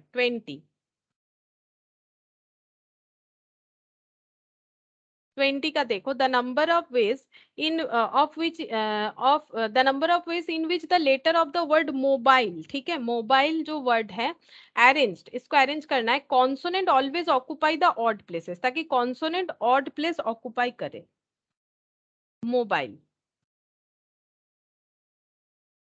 इसमें कितने सारे कॉन्सोनेंट है पहले देखते हैं। मोबाइल का एम कॉन्सोनेंट, ओ वावल, बी कॉन्सोनेंट, आई वावल है, एल कॉन्सोनेंट, ई वावल है, ठीक है, तो 3 वावल्स है, 3 कॉन्सोनेंट है।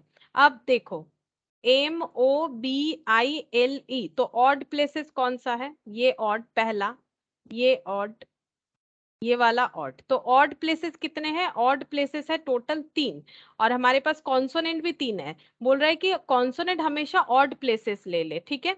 तो 3 कॉन्सोनेंट 3 जगह पे कैसे बैठ सकता है? 3p3 तरीके से, ठीक है। बाकी वावल्स कितने हैं? 3, और हमारे पास बाकी बचे हुए प्लेसेस भी 3 है, तो ये भी क्या हो जाएगा? 3p3 हो जाएगा। 3 वावल्स 3 जगह पे कैसे बैठ सकते हैं? तो 3 फैक्टोरियल इंटू 3 फैक्टोरियल, तो 6 इंटू 6 36। देखते हैं 36, ऑप्शन ए।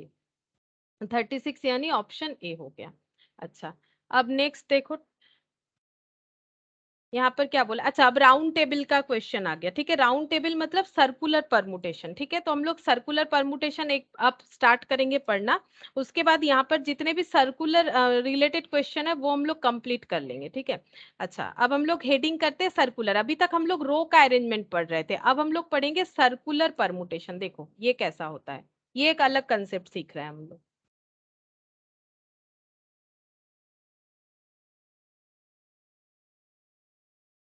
सर्कुलर परमुटेशन को हम लोग कितने तरीके से समझ सकते हैं। देखो, अगर मान लो 3 पर्सन को हमें अरेंज करना है रो में, तो हम लोग बहुत इजीली लिख सकते हैं। कैसे? देखो, इजीली नहीं, ये भी इजीली होगा, लेकिन हम बता रहे हैं क्योंकि हम लोग पहले कर चुके हैं। तो ये ऐसे बैठ सकते हैं ए बी सी, या फिर क्या हो सकता है ए सी बी, या फिर क्या हो सकता है बी सी ए, या फिर हो सकता है B A C, C B A, C A B. इतने तरीके से ये लोग बैठ सकते हैं, ठीक है। अगर हम लोग इसका क्या अरेंजमेंट बोलेंगे? Line arrangement. लेकिन अगर इसी 3 लोगों को हम लोग क्या करें? सर्कल में अरेंज करें, तो सर्कल कितना हो सकता है? ऐसे सर्कल, सर्कल है, यहाँ पर चेयर लगे हुए हैं, तो देखो कितने तरीके का हमारा अरेंजमेंट होगा। यहाँ पर भी 6 अरेंजमेंट होगा, लेकिन अरेंजमेंट को थोड़ा सा समझो। अच्छा, यहाँ पर मान लो मैंने ए को लिखा, ठीक है, फिर यहाँ लिखा बी, यहाँ लिखा सी। हम जस्ट सिंपल अरेंजमेंट लिख रहे हैं, ठीक है। फिर मान लो मैंने यहाँ लिख दिया ए, यहाँ लिख दिया बी, और यहाँ लिख दिया सी। मतलब एक बार ए मिडिल में, एक बार सी मिडिल में है, ठीक है। अच्छा, एक बार हम लोग बी को मिडिल में कर देते हैं। यहाँ बी हो गया, यहाँ पर लिख दिया मैंने ए, यहाँ पर लिख दिया मैंने सी, ठीक है। और क्या अरेंजमेंट हो सकता है? ए बी सी ऐसे हो गया। अच्छा, अब फिर से यहाँ पर देखो, मैंने ए यहाँ लिखा, बी यहाँ लिखा, और सी यहाँ लिखा। मिडिल में मैंने ए बी सी, फिर मैंने मिडिल में ए बी सी लिखा, लेकिन जब मैंने मिडिल में ए लिखा था तो इधर सी था और इधर बी था, ठीक है। अब हम चेंज कर देंगे। अब मिडिल में जो ए है हम यहाँ पर बी लिख देंगे, यहाँ पर सी लिख देंगे, ठीक है। अब यहाँ पर बी जब था तो इधर ए था, इधर सी था, जस्ट ऑपोजिट कर देते, इधर सी और इधर ए हो गया, ठीक है। अब यहाँ सी है तो तब मैंने ऐसे ए बी को लिखा था, अब मैंने ऐसे बी और ए को लिख दिया, ठीक है। अब यहाँ पर अरेंजमेंट को हम नाम दे देते हैं। जैसे ये हो गया 1 2 3, मैंने अपने हिसाब से नाम दिया, ठीक है। ये कोई रूल्स नहीं है, मैंने लगातार जैसे लिखा है उसी हिसाब से 1 2 3 लिखा है। 4 5 6,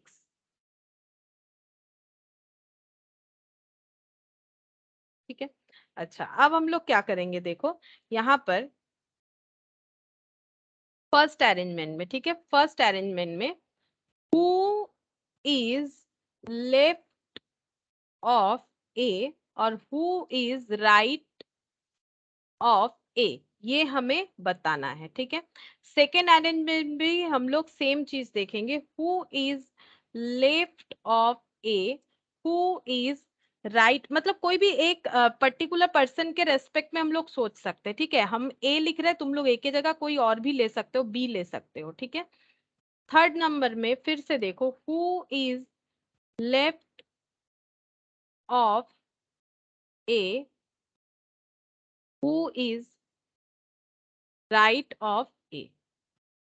फोर्थ अरेंजमेंट में who is left of A, who is right of A.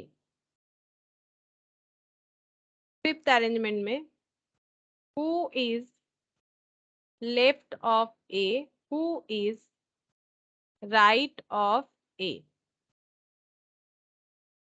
और सिक्स्थ वाले में who is left of A, who is right of A, ठीक है। चेक करते हैं, देखो पहला अरेंजमेंट, ठीक है। ए ए का लेफ्ट और राइट में कौन है? ए यहाँ बैठा है, मतलब उसका फेस किधर है? इधर है, ठीक है। तो मुझे बोलो ए के राइट साइड में, पहले वाले अरेंजमेंट में ए के राइट साइड में कौन है? ए अगर बैठा हुआ है, हमारे फेस टू फेस हो रहा है, देखो तुम लोग भी अगर कॉपी में ड्रॉ किए हो, फेस टू फेस हो रहा है ना। तो फेस टू फेस अगर हो रहा है तो ए का ये ए अगर ऐसे बैठा है, मान लो ए का मुंह इधर है, तो ये कौन सा हैंड है और ये कौन सा हैंड है? तो ऑब्वियसली ये कौन सा हाथ हो जाएगा? ये हो गया लेफ्ट और ये हो गया राइट। तो ए के राइट साइड में कौन है? इसमें ए के राइट साइड में कौन है, लेफ्ट साइड में कौन है? सॉरी, मैंने उल्टा लिख दिया शायद, एक मिनट। ये अगर हम लोग ऐसे बैठते हैं तो ये लेफ्ट हो जाएगा, ये लेफ्ट हो गया, ये राइट हो गया। हाँ, ये लेफ्ट हो गया, ये राइट हो गया, क्योंकि ए का फेस हमारे साइड है। तो ये ए के लेफ्ट में कौन है? ए के लेफ्ट में है बी। यहाँ पर लिखते हैं, ये देखो ए के लेफ्ट में कौन है? बी है, और ए के राइट में कौन है? सी है। अच्छा, अब सेकंड वाले में देखो, सी का सी और ये ए से देखना है। अब ए ऐसे बैठे हुए, ठीक है। तो ए अगर ऐसे बैठे हैं, इधर इनका फेस है, बी के तरफ इनका फेस है, तो सोचो बी इनके कौन से साइड में बैठे हैं और सी इनके कौन से साइड में बैठे हैं? तो ए के लेफ्ट साइड में कौन है? सी है, ठीक है। और ए के राइट साइड में कौन है? बी है, ठीक है। ए के लेफ्ट साइड में कौन है? सी है, और राइट साइड में कौन है? बी है, ठीक है। अच्छा, अब नेक्स्ट इसमें देखते हैं, थर्ड नंबर वाले में यहाँ पर ए है, फिर से यहाँ पर ए है, और ये बी सी का कंडीशन है, तो उल्टा लिखो। लेफ्ट साइड में कौन है? बी है, और राइट साइड में कौन है? सी है। अच्छा, अब फोर्थ नंबर वाले में देखो, यहाँ पर ए है, तो ए का ये साइड, ये कौन सा साइड है? ये लेफ्ट साइड है, तो लेफ्ट साइड में कौन है? सी है, और राइट साइड में कौन है? बी है। अच्छा चलो, अब यहाँ से देखो, ए ऐसे बैठे सी के तरफ फेस करके, तो राइट साइड में बी है, और राइट साइड में बी है, लेफ्ट साइड में सी है, तो ये लेफ्ट लिखा हुआ है, तो यहाँ सी लिखेंगे, यहाँ बी लिखेंगे। अच्छा, अब सिक्स्थ नंबर पे देखो, ए का फेस इधर है, तो ए का फेस इधर है, तो राइट साइड में सी है, ठीक है, तो लेफ्ट साइड में बी है। अब देखो, ये मैंने क्यों लिखा, एक चीज को समझो। यहाँ पर देखो, लेफ्ट में कौन है? बी है, यहाँ पर राइट में कौन है? सी है। ऐसा हमें और भी अरेंजमेंट मिलेगा जहां पर ए के लेफ्ट में बी है, ढूंढो, ए के लेफ्ट में बी है, राइट में सी है। फिर यहाँ पर देखो, लेफ्ट में बी है, राइट में सी है, यानी 1, ठीक है, और ये रहा 3, और ये रहा 1 3, और यहाँ पर हो गया हमें क्या ढूंढना है? B C, B C, B C, ठीक है, बी सी ये वाला, ठीक है।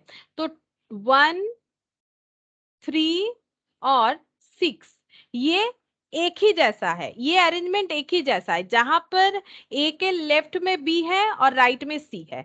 बाकी बचे देखो 2 4 5, ये अरेंजमेंट एक जैसा है। देखो 2 में देखो ए के लेफ्ट में सी है, 4 में देखो ए के लेफ्ट में सी है, 5 में देखो ए के लेफ्ट में सी है, और यहाँ पर उसके बाद राइट में देखो ए के राइट में बी है, यहाँ देखो ए के राइट में बी है फोर्थ में, और फिफ्थ में भी ए के राइट में बी है। इसका मतलब 2 4 और 5 ये एक जैसा है, ठीक है, ये एक जैसा है। तो टोटल अरेंजमेंट कितना हुआ पता है? टोटल टाइप्स ऑफ अरेंजमेंट 2 हुआ, क्योंकि ये अलग हो ही नहीं रहा है। 1 3 6, ये 3 जो अरेंजमेंट है ये एक ही जैसे हैं।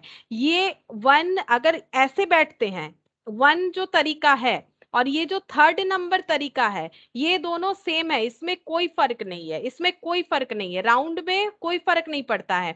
लेकिन यही चीज अगर रो में होता है तो फर्क पड़ता है, लेकिन 1 और 3 में कोई फर्क नहीं है। क्यों नहीं है? क्योंकि यहाँ पर देखो ए के लेफ्ट राइट में जो है, यहाँ पर भी ए के लेफ्ट राइट में वही है। तो सर्कल में अगर देखोगे तो इसमें कोई फर्क नहीं पड़ रहा है, ठीक है। इसीलिए यहाँ पर अरेंजमेंट एक्चुअली कितने तरह का हुआ? 2 तरह का हुआ। अब इसका फॉर्मूला क्या होता है?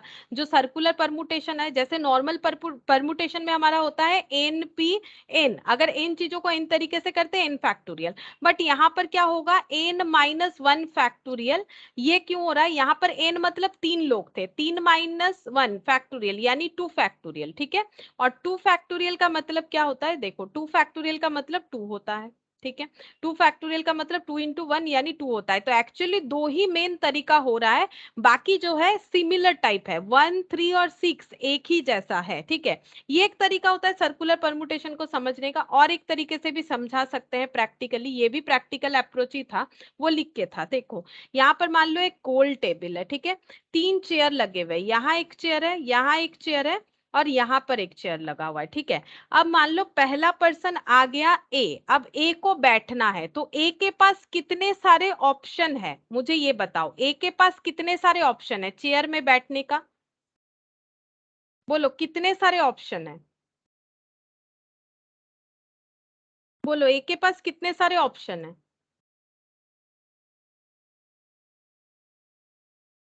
ए के पास कितने सारे ऑप्शन है चेयर में बैठने का, कितना सारा ऑप्शन है, वो कौन से चेयर में बैठ सकते हैं, ऑप्शन मतलब क्या, कितने सारे चेयर में बैठ सकते हैं, तो मुझे बोलो कितने सारे ऑप्शन है ए के पास।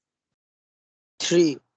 हाँ, यही थोड़ा सा गलत हो जाता है, सर्कुलर में ये पॉइंट नहीं आएगा, क्यों नहीं आएगा, सर्कुलर में क्या होता है, अगर कोई अकेला इंसान आके बैठ रहा है और सारे चेयर खाली है, जैसे मैंने यहाँ पर 3 चेयर लगाए, अब मान लो ए यहाँ पर बैठे, यहाँ पर बैठे या फिर यहाँ पर बैठे, कोई फर्क नहीं पड़ेगा, उसके लिए बात बराबर है। क्यों बराबर है, क्योंकि ये कोई रो वाला सिस्टम नहीं है, रो वाला सिस्टम नहीं है। रो का मतलब जैसे मान लो अगर ट्रेन में बैठना चाहते हो और 3 सीट है, ठीक है, जैसे मान लो ये विंडो सीट है, ये मिडिल सीट है, इसे एजाइल बोलते हैं, तो फर्क पड़ता है कि हम कहाँ बैठे, हम विंडो साइड बैठेंगे तो बात अलग होगा, हम साइड में गए, एजाइल में बैठेंगे तो जाने आने के रास्ते के साइड बैठ रहे हैं, विंडो में बैठेंगे तो विंडो साइड हो रहा है, मिडिल मतलब 2 इंसान के बीच में बैठ रहे हैं। तो यहाँ पर हमारे पास 3 ऑप्शन है, हम लोग बोल सकते हैं। लेकिन अगर चेयर राउंड में लगे हुए हैं और हम लोग पहले इंसान है बैठने के लिए, तो हमारे लिए ये ऑप्शन नहीं है। क्यों नहीं है, क्योंकि यहाँ बैठो या यहाँ बैठो या यहाँ बैठो, बात बराबर है, क्योंकि ये राउंड में है। क्यों है अभी समझ जाओगे।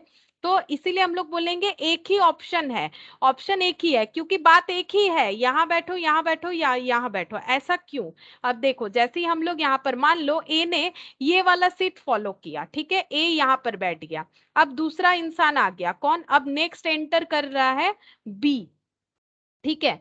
अब बी के पास ये 2 ऑप्शन है, क्यों ऑप्शन है 2, अब बी अगर यहां बैठेगा तो उसके लिए बात अलग है, यहां बैठेगा तो बात अलग है। क्यों अलग है, अगर बी यहां बैठता है तो वो ए के लेफ्ट साइड में बैठ रहा है, और अगर बी यहां पर बैठेगा तो वो ए के राइट साइड में बैठ रहा है, ठीक है, ये इधर बैठेगा तो लेफ्ट साइड में, तो ऑब्वियसली बी के पास ऑप्शन है कि वो ए के राइट में बैठे कि ए के लेफ्ट में बैठे, ठीक है, ए के राइट में बैठे कि ए के लेफ्ट में बैठे, इसलिए बी के पास कितने सारे ऑप्शन है, 2 ऑप्शंस है, ठीक है। अब मान लो बी सोच रहा है कि हम ए के लेफ्ट में ही बैठ जाते हैं, अब जो तीसरा पर्सन आया सी, क्या उसके पास कोई ऑप्शन है, क्या उसके पास कोई ऑप्शन है, उसके पास कोई ऑप्शन नहीं है, उसे इसी चेयर में बैठना पड़ेगा, यानी ए के राइट साइड में, तो उसके पास एक ही ऑप्शन है, और सारे ऑप्शंस क्या होते हैं, मल्टीप्लाइड होते हैं, ठीक है।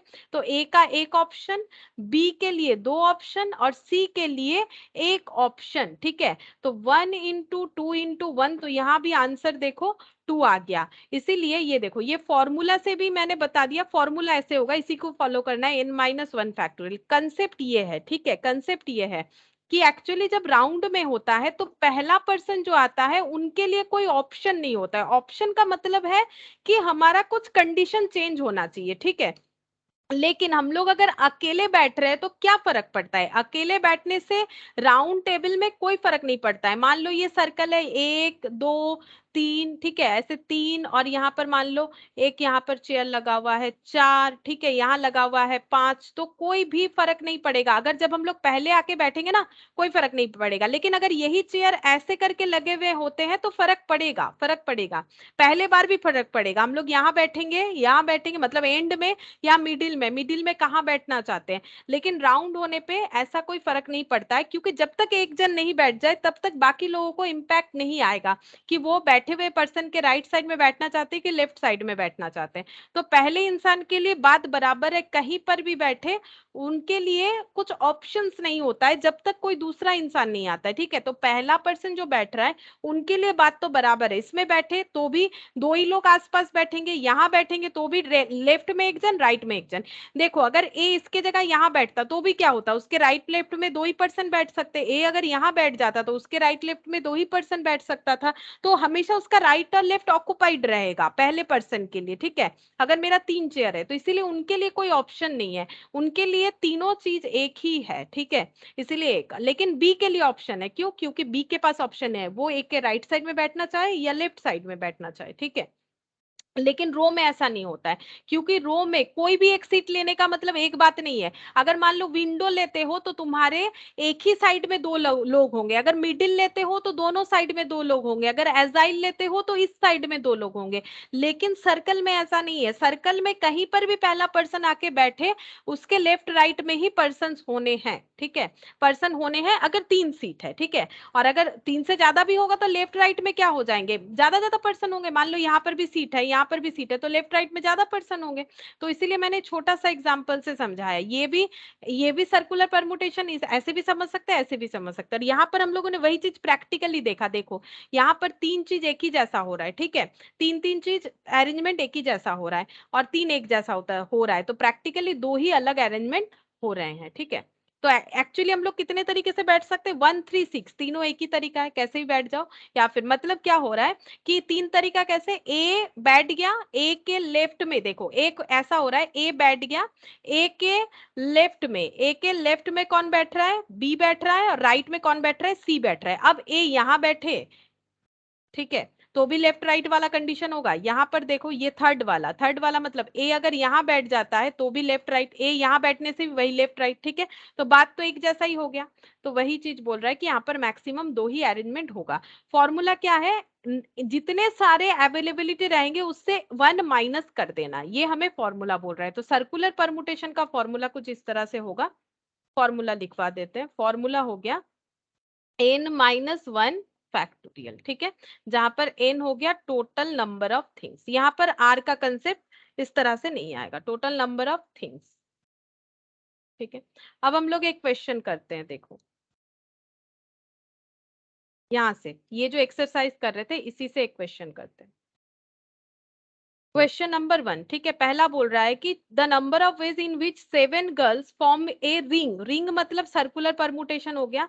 7 गर्ल्स जो है वो एक रिंग में जो है बैठना चाहती है, 1 2 3 4 5 6 7, मतलब रिंग रिंग फॉर्मेट करना चाहती, मतलब गोल करके एक दूसरे के हाथ पकड़ के होता है ना, ठीक है, गेम जैसा होता है। तो 7 गर्ल्स जो है वो इस तरह से खड़े होना चाहती है ताकि एक रिंग बन जाए। तो पहली जो लड़की खड़ी होगी उनके लिए बात बराबर है, फिर उनका लेफ्ट एंड राइट हैंड कोई पकड़ेगा, फिर उसके बाद इस तरह से। तो इसका आंसर क्या हो जाएगा, हमारा n 7 है, तो सिंपल 7 - 1 फैक्टोरियल यानी 6 फैक्टोरियल यानी 120 हम लोग का आंसर हो जाएगा। यानी सॉरी 120 क्या 720, 720 होता है 6 फैक्टोरियल यानी सी, ठीक है, सी होगा इसका आंसर। क्वेश्चन नंबर 2, ये भी सर्कुलर परमुटेशन का था। The number of ways in which 7 boys sit in a round table so that 2 particular boys may sit together। अब यहाँ एक कंडीशन दे दिया है, ठीक है, बोल रहा है 7 लड़के को एक राउंड टेबल में बैठाना है, लेकिन 2 लड़के एक साथ बैठेंगे। तो यहाँ पर देखो ऐसे सर्कुलर कर दिया, 7 एक, ये एक प्लेस है, 2 3 4 5 6 और ये हो गया 7, ठीक है। ये 7 जगह मैंने बना लिया। 7 जगह में 7 लड़के को बैठना है, लेकिन को 2 पर्टिकुलर बॉयज हमेशा एक साथ बैठेंगे। मान लो boys 1 and boys 2, boy 1 and boy 2 ये अगर एक साथ बैठेंगे तो या तो वो ये 2 सीट ऑक्युपाई कर सकते हैं B1 B2 लगातार, या फिर ये ऑक्युपाई कर सकते हैं B1 B2, या फिर ये ऑक्युपाई कर सकते हैं, कैसे भी करके 2 लगातार सीट ऑक्युपाई करेंगे। हम कोई भी 2 सीट ले लेते हैं एग्जांपल के लिए, मान लो B1 और B2 ये 2 सीट वो ऑक्युपाई करना चाहते हैं, ये दोनों में वो लगातार बैठ जाएंगे। तो 7 बॉयज हैं टोटल, जिसमें से 2 रेस्ट्रिक्टेड है, ठीक है, और यहाँ पर बाकी 5 जो है वो नॉट रेस्ट्रिक्टेड है। जो 2 रेस्ट्रिक्टेड होते हैं उन्हें हम लोग एक ग्रुप मान लेते हैं। सिमिलरली वैसे ही होगा जैसे रो वाले में करते हैं, यहाँ 5 हो गया, तो टोटल 6, ठीक है, टोटल 6 हो गया। लेकिन हमें ये पता है कि सर्कुलर परमुटेशन में हम लोग इसको 6 पे 6 लिख देते अगर ये रो वाला होता, लेकिन सर्कुलर परमुटेशन में एक कम होता है, तो यहाँ पर हो जाएगा 5 फैक्टोरियल, ठीक है, 6 - 1 5 फैक्टोरियल। टोटल जो है अरेंजमेंट वो 6 हो रहा है, लेकिन सर्कुलर है तो 6 - 1 यानी 5 फैक्टोरियल। और ये 2 बॉयज अपने अंदर इंटरचेंज कर सकते हैं, B1 B2 फॉर्मेट में भी बैठ सकते हैं या B2 B1 में भी बैठ सकते हैं। क्योंकि कोई रेस्ट्रिक्शन इसके ऊपर नहीं दिया है। तो ये भी हो जाएगा 2p2 यानी 2 फैक्टोरियल, तो ये हो गया 5 फैक्टोरियल इंटू 2 फैक्टोरियल, तो 120 इंटू 2 यानी 240। देखते हैं ऑप्शन क्या है, 240 यानी ऑप्शन ए। ठीक है, तो 2 का ऑप्शन ए हो जाएगा, इस तरह से होगा। अच्छा, क्वेश्चन नंबर 3। अब देखो यहाँ पर आ रहा है, if 50 different jewels can be said to form a necklace then the number of ways is. ये एक अलग कंसेप्ट है। अगर नेकलेस होता है या फिर माला यानी गार्लैंड होता है तो उसमें क्या होगा, देखो इसको हम समझाते हैं फिर ये वाला क्वेश्चन करवाएंगे। ठीक है, तो ये पहले क्वेश्चन को हम समझा देते हैं। अगर नेकलेस है क्वेश्चन में, ठीक है, तो कैसे होगा, देखो यहाँ पर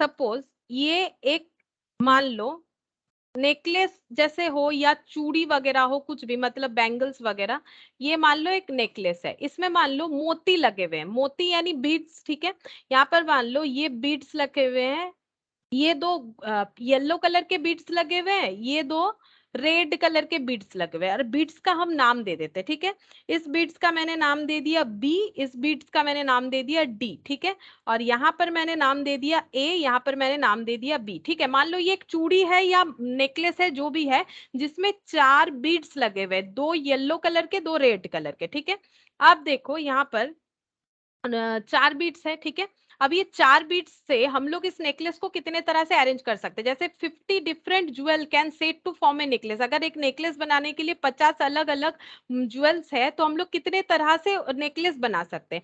अब ये नेकलेस अलग तरीके से भी बन सकता है, कैसे, ये देखो, अगर हम लोग यहाँ पर ए और बी लगाने के जगह, मतलब जो पीला वाला मोती है वो यहाँ लगाने के जगह पीला वाला मोती हम लोग यहाँ भी लगा सकते हैं। ठीक है, जैसे मान लो यहाँ पर लगा दिया। ठीक है, और यहां पर मैंने रेड वाला लगा दिया।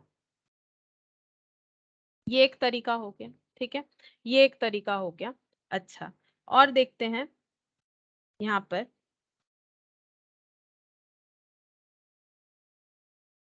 और एक सर्कल बनाते हैं।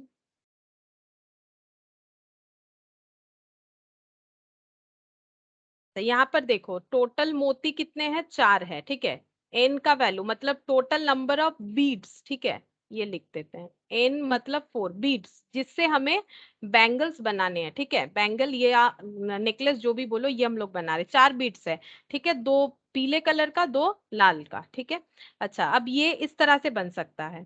अब यहाँ पर देखो, अगर हम लोग, यही मेन 2 अरेंजमेंट हो सकता है, अगर हम लोग इसको जस्ट घुमा देते हैं। ठीक है, जैसे मान लो चूड़ी जैसे पकड़ा हुआ है उसको अगर घुमा देते हैं तो ये कैसा हो जाएगा, देखो अगर हम लोग इसको जस्ट ऐसे करके रिवर्स कर देते हैं, घुमा देते हैं इसको, अगर घुमा देते हैं तो ये पहला वाला ऑप्शन को हम दिखा रहे हैं, यहाँ दिखाते हैं नीचे नीचे, तो फिर आसानी होगा समझने में। ये मेरे पास,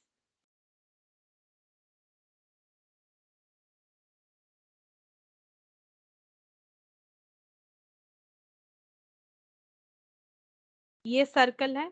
ठीक है, इसको जस्ट हम ऐसे पलट देते हैं तो क्या होगा पता है, देखो ये ए यहाँ पर भी रहेगा और बी यहाँ पर भी रहेगा। ठीक है, ये ए और बी में कोई चेंजेस नहीं होगा। ठीक है, ए और बी जो बीट्स है ना, इसमें कोई चेंजेस नहीं होगा, ए और बी। ठीक है, अच्छा मैंने सी नहीं लिखा, मैंने बी डी 2 बार लिख दिया, चलो कोई बात नहीं, इसको सी लिख देते हैं। ठीक है, ये भी सी होगा, और यहाँ पर भी लिखते हैं सी।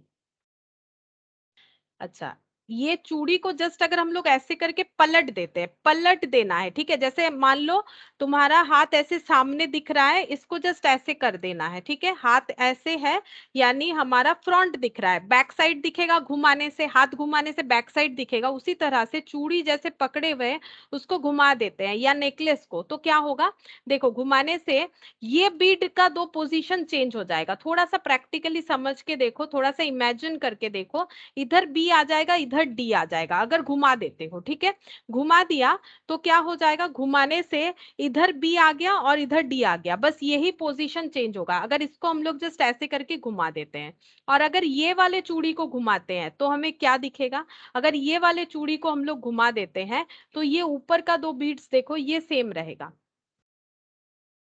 ठीक है, इसको अगर घुमा देते हैं तो यहाँ बी दिखेगा, यहाँ डी दिखेगा, बस ये दो पोजीशन चेंज हो जाएगा, यहाँ पर ए आ जाएगा, यहाँ पर सी आ जाएगा। ठीक है, ये पोजीशन चेंज हो जाएगा, बाकी एज इट इज रहेगा। ठीक है, बाकी एज इट इज रहेगा। तो यहाँ पर देखो, इतने तरीके से हम लोग चार जो बीट्स लिए हैं उससे इतने तरीके से बना सकते हैं। तो नॉर्मली हमारा सर्कुलर परमुटेशन क्या बोलता है? सर्कुलर परमुटेशन हम लोगों ने देखा कि n-1 फैक्टोरियल होना चाहिए, यानी कि 4 फैक्टोरियल। ठीक है, तो सॉरी 4-1 यानी 3 फैक्टोरियल। ठीक है, 4-1 यानी 3 फैक्टोरियल। ठीक है, 3 फैक्टोरियल होना चाहिए। 3 फैक्टोरियल का मतलब क्या होगा? 3 इंटू 2 इंटू 1 यानी 6 हो गया। ठीक है, 6 हो गया। लेकिन हम लोग का यहाँ पर कितना हो रहा है? मैंने यहाँ पर 4 अरेंजमेंट दिखाए, एक सेकेंड, 4 अरेंजमेंट दिखाए मैंने, जिसमें से ये और इसमें ये डिफरेंस है, ये और इसमें ये डिफरेंस है। एक सेकेंड, हम एक बार देख लेते हैं मेरा ड्रॉ ठीक है कि नहीं। ए बी सी डी, ठीक है, फिर ये हो गया, इधर है ए ए ए बी सी डी। अच्छा, ठीक है, ये मैंने चेंजेस दिखाया। अच्छा, और एक तरीके का हो जाएगा, और एक तरीके का हो जाएगा अरेंजमेंट, और एक तरीके से हो सकता है, वो भी दिखाते हैं। ये देखो, यहाँ पर बीट ए आ गया। ठीक है, उसका ये चेंज होने से, पलटने से ये होगा। यहाँ पर बीट जो है ऊपर बी आया है। ठीक है, ऊपर बीट बी आ गया, अब ऊपर बीट डी आएगा, ऐसा भी एक अरेंजमेंट हो जाएगा। ऊपर में यहाँ पर डी ले लेते हैं। ठीक है, ये डी हो गया, तो यहाँ पर क्या हो जाएगा? बी। ठीक है, यहाँ पर बी हो गया, और यहाँ पर भी ले लेते हैं। ठीक है, यहाँ पर तो एक हम लोग का यहाँ डी आ जाना चाहिए, तो यहाँ डी वाला तो मैंने किया है। ए बी सी डी, ये एक हो गया। उसके बाद मैंने यहाँ पर ए ले लिया, चलो ठीक है, ए बी सी डी। ठीक है, अच्छा, और यहाँ पर डी, यहाँ पर बी, और इसको ले लेते हैं ए सी, और ये B D, A C B D. ठीक है, ये जस्ट चेंज होगा, बी डी ए सी, और क्या हो सकता है यहाँ पर? A C B D, D B, और सी ए, अगर ऐसे लेते हैं। ठीक है, यहाँ सी ले लिया, यहाँ ए, मतलब basically A B C D हो गया। ऐसा अरेंजमेंट ना कहीं नहीं किया है। अब इसको भी अगर चेंज करते हैं, इसको भी अगर चेंज करते हैं, जस्ट घुमा देते हैं, तो यहाँ पर डी हो गया, यहाँ पर बी रहेगा। ठीक है, ये चेंज, इसको जस्ट ऐसे करके घुमा देते हैं, तो यहाँ पर आ जाएगा, देखो ए आ गया, यहाँ पर क्या आ गया? सी आ गया। ठीक है, यहाँ पर ए आ गया, यहाँ पर सी आ गया। तो ये मेन अरेंजमेंट है, ये 3। और ये देखो, इसका रिफ्लेक्शन है। ठीक है, रिफ्लेक्शन नहीं, मतलब इसको जस्ट घुमाने से, मतलब ऑपोजिट करने से, फॉरवर्ड बैकवर्ड करने से ये कुछ इस तरह से दिखेगा। तो तुम लोगों को सिमिलर अरेंजमेंट दिखेगा। देखो, सिमिलर अरेंजमेंट क्या क्या दिखेगा, ये देखो, ए बी सी डी, ये देखो A B C D similar दिखा। तो यहाँ पर अगर देखोगे तो मेन 3 ही अरेंजमेंट है, और बाकी इसका रिफ्लेक्शन हो रहा है। तो एक्चुअली जब नेकलेस या कुछ हम लोग इसका अरेंजमेंट करते हैं, तो उसमें हमें 2 सिमिलरिटीज मिल जाएगा। जैसे देखो, सिमिलरिटीज यहाँ पर ढूंढोगे तो मिल जाएगा। जैसे ये देखो, ए बी सी डी, ऐसा अरेंजमेंट हम लोगों को मिलेगा, ए बी सी डी। ठीक है, हम एक बार दिखा देते हैं, रीड करके भी दिखा देते हैं। ये देखो, यहाँ पर 6 मैंने बनाया, लेकिन ये एक्चुअली 6 नहीं होगा, ये एक्चुअली डिवाइडेड बाय 2 होगा। क्यों होगा वो हम बता देते हैं। 6/2 यानी 3 होगा, मेन 3 ही अरेंजमेंट हो रहा है। हम एक बार पढ़ देते हैं, तो फिर क्लैरिटी हो जाएगा कि हम यहाँ पर क्या बोलना चाह रहे हैं। यहाँ से एक बार पढ़ के भी बता देते हैं, ठीक है, ताकि मुझे समझाने में थोड़ा सा आसानी हो। ये देखो, यहाँ पर सर्कुलर परमुटेशन दे रखा है, ये देखो, thus the number of way arranging persons, कहाँ चला गया? ये वाला नहीं, ये रहा सर्कुलर परमुटेशन। और यहाँ पर ये रहा नेकलेस का। ये देखो, similarly in forming a necklace और गार्लैंड, मतलब माला, there is no distinct between a clockwise and anti clockwise direction, because we can simply turn it over so that clockwise becomes anti clockwise. अगर हम लोग अपने गार्लैंड या necklace को clockwise या एंटी क्लॉकवाइज घुमाते हैं, तो उसमें हमारा मेन जो फॉर्मेशन है उसमें कोई चेंज नहीं आएगा। Hence the number of necklace formed with n beats, अगर n नंबर ऑफ बीट्स से, जैसे मैंने 4 लिया था, उससे अगर हम लोग नेकलेस या गार्लैंड बनाते हैं तो वो कितना बनेगा, फॉर्मूला बोल रहा है हाफ इंटू n माइनस 1। ठीक है, मतलब मैंने 4 लिया था एग्जाम्पल, 4 माइनस 1 यानी 3 फैक्टोरियल बाई 2 यानी 6 बाई 2 यानी 3 मेन हम लोगों का जो है अरेंजमेंट बनेगा। ठीक है, बाकी क्लॉकवाइज या एंटी क्लॉकवाइज घुमाने से सेम चीज का ही रिफ्लेक्शन आएगा हम लोग का। ठीक है, तो यहाँ पर देखो, अगर कभी भी बीड्स या नेकलेस का बात हो, क्योंकि उसे क्लॉकवाइज या एंटी क्लॉकवाइज घुमाने से हमारा सेम ही अरेंजमेंट आ रहा है, सेम अरेंजमेंट आ रहा है। ठीक है, जैसे ए के मतलब वही राइट लेफ्ट करके तुम लोग को देखना पड़ेगा, तब क्लियरली समझ में आएगा। मैंने ड्रॉ तो कर दिया, तुम लोग चेक करके देख सकते हो कि ए के राइट में कौन सा बीड है, लेफ्ट में। ये देखो, ये ए के इधर बी है और यहाँ पर डी है। ठीक है, ये तो कोई पर्सन नहीं है, फिर भी बीड्स के इधर बी और बीड्स के इधर डी, ऐसा अरेंजमेंट तुम लोग को मिल जाएगा कि ए बीड्स के राइट साइड में बी है। ये देखो, ये ए बीड्स है, ठीक है, इसके राइट साइड में क्या है, ये कौन सा साइड हो जाएगा, ये अगर ए है, ये राइट है, ये लेफ्ट हो जाएगा, लेफ्ट में बी है, यहाँ पर राइट में है, राइट में बी कहाँ मिलेगा, ये इसमें भी नहीं मिल रहा है। ये देखो, राइट में डी है और ये लेफ्ट में बी है, इसमें दिखेगा, ये देखो, इसमें राइट में बी है और लेफ्ट में डी है, यहाँ पर भी सेम वैसा ही है, तो सिमिलर अरेंजमेंट मिल जाएगा। ठीक है, तो इसका मतलब यहाँ पर सिमिलर अरेंजमेंट आधा हो जाएगा। अगर 4 बीट है, एक तो सर्कल के वजह से -1 होता है, वो मैंने यहाँ पर सर्कुलर परमुटेशन में समझाया, लेकिन अगर माला या नेकलेस वगैरह होता है, क्योंकि उसका क्लॉकवाइज और एंटी क्लॉकवाइज घुमाओ उसमें कोई फर्क नहीं होता है, इसी वजह से यहाँ पर 3 अरेंजमेंट हो जाएगा। तुम लोग देख सकते हो यहाँ पर मेन 3 ही अरेंजमेंट है, बाकी राइट लेफ्ट करके खुद से आइडेंटिफाई करोगे तो मेनली 3 अरेंजमेंट ही तुम लोगों को दिखेगा। ठीक है, तो गार्लैंड या जो भी नेकलेस वगैरह है उसमें फॉर्मूला ये वाला हो जाएगा। अच्छा, अब देखो, हम लोग देखते हैं यहाँ पर जो क्वेश्चन था, क्वेश्चन नंबर 3, 50 बीट्स थे, उससे हमें नेकलेस बनाना था। ये देखो, क्वेश्चन नंबर 3, 50 डिफरेंट बीट्स थे, तो आंसर हो जाएगा हाफ इंटू 50 माइनस 1 यानी half into 49 factorial, 50 minus 1 factorial, तो ये हो गया हाफ इंटू 49 फैक्टोरियल, यानी ऑप्शन बी, 3 का ऑप्शन बी हो गया। अच्छा, अब 4th नंबर देखो, 4th number question, 3 ladies and 3 gents can be seated at a round table so that any 2 and only 2 of the ladies sit together, the number of ways is। बोल रहा है 3 gents और 3 ladies को हमें round table में बैठाना है, तो ये रहा राउंड टेबल, 6 जगह होने चाहिए, 3 लेडीज और 3 जेंट्स के लिए।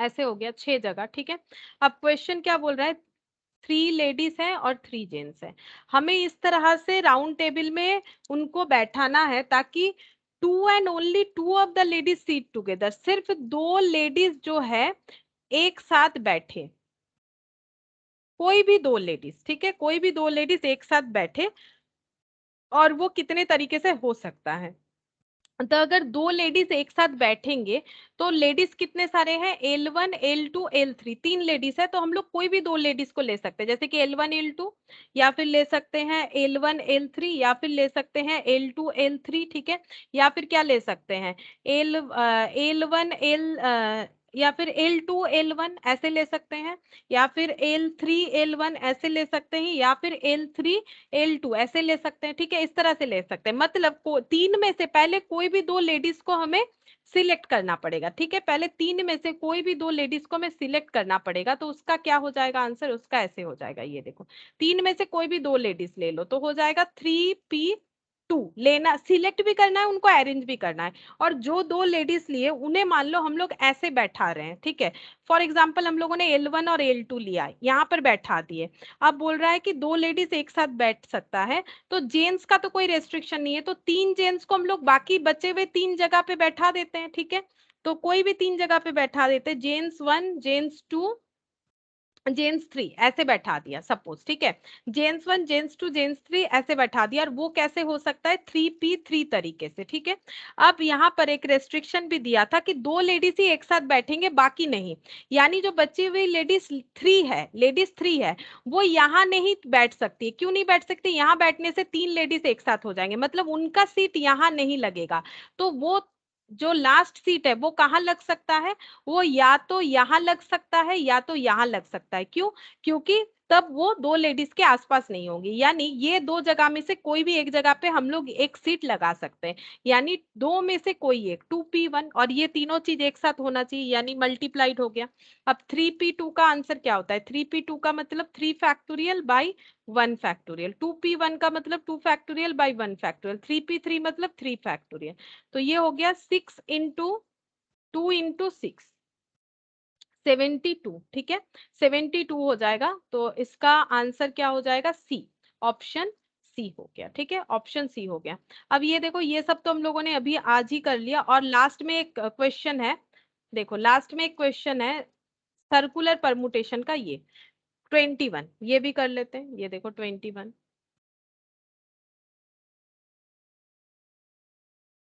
5 persons are sitting in a round table in such a way that tallest person is always on the right side of the shortest person, ठीक है।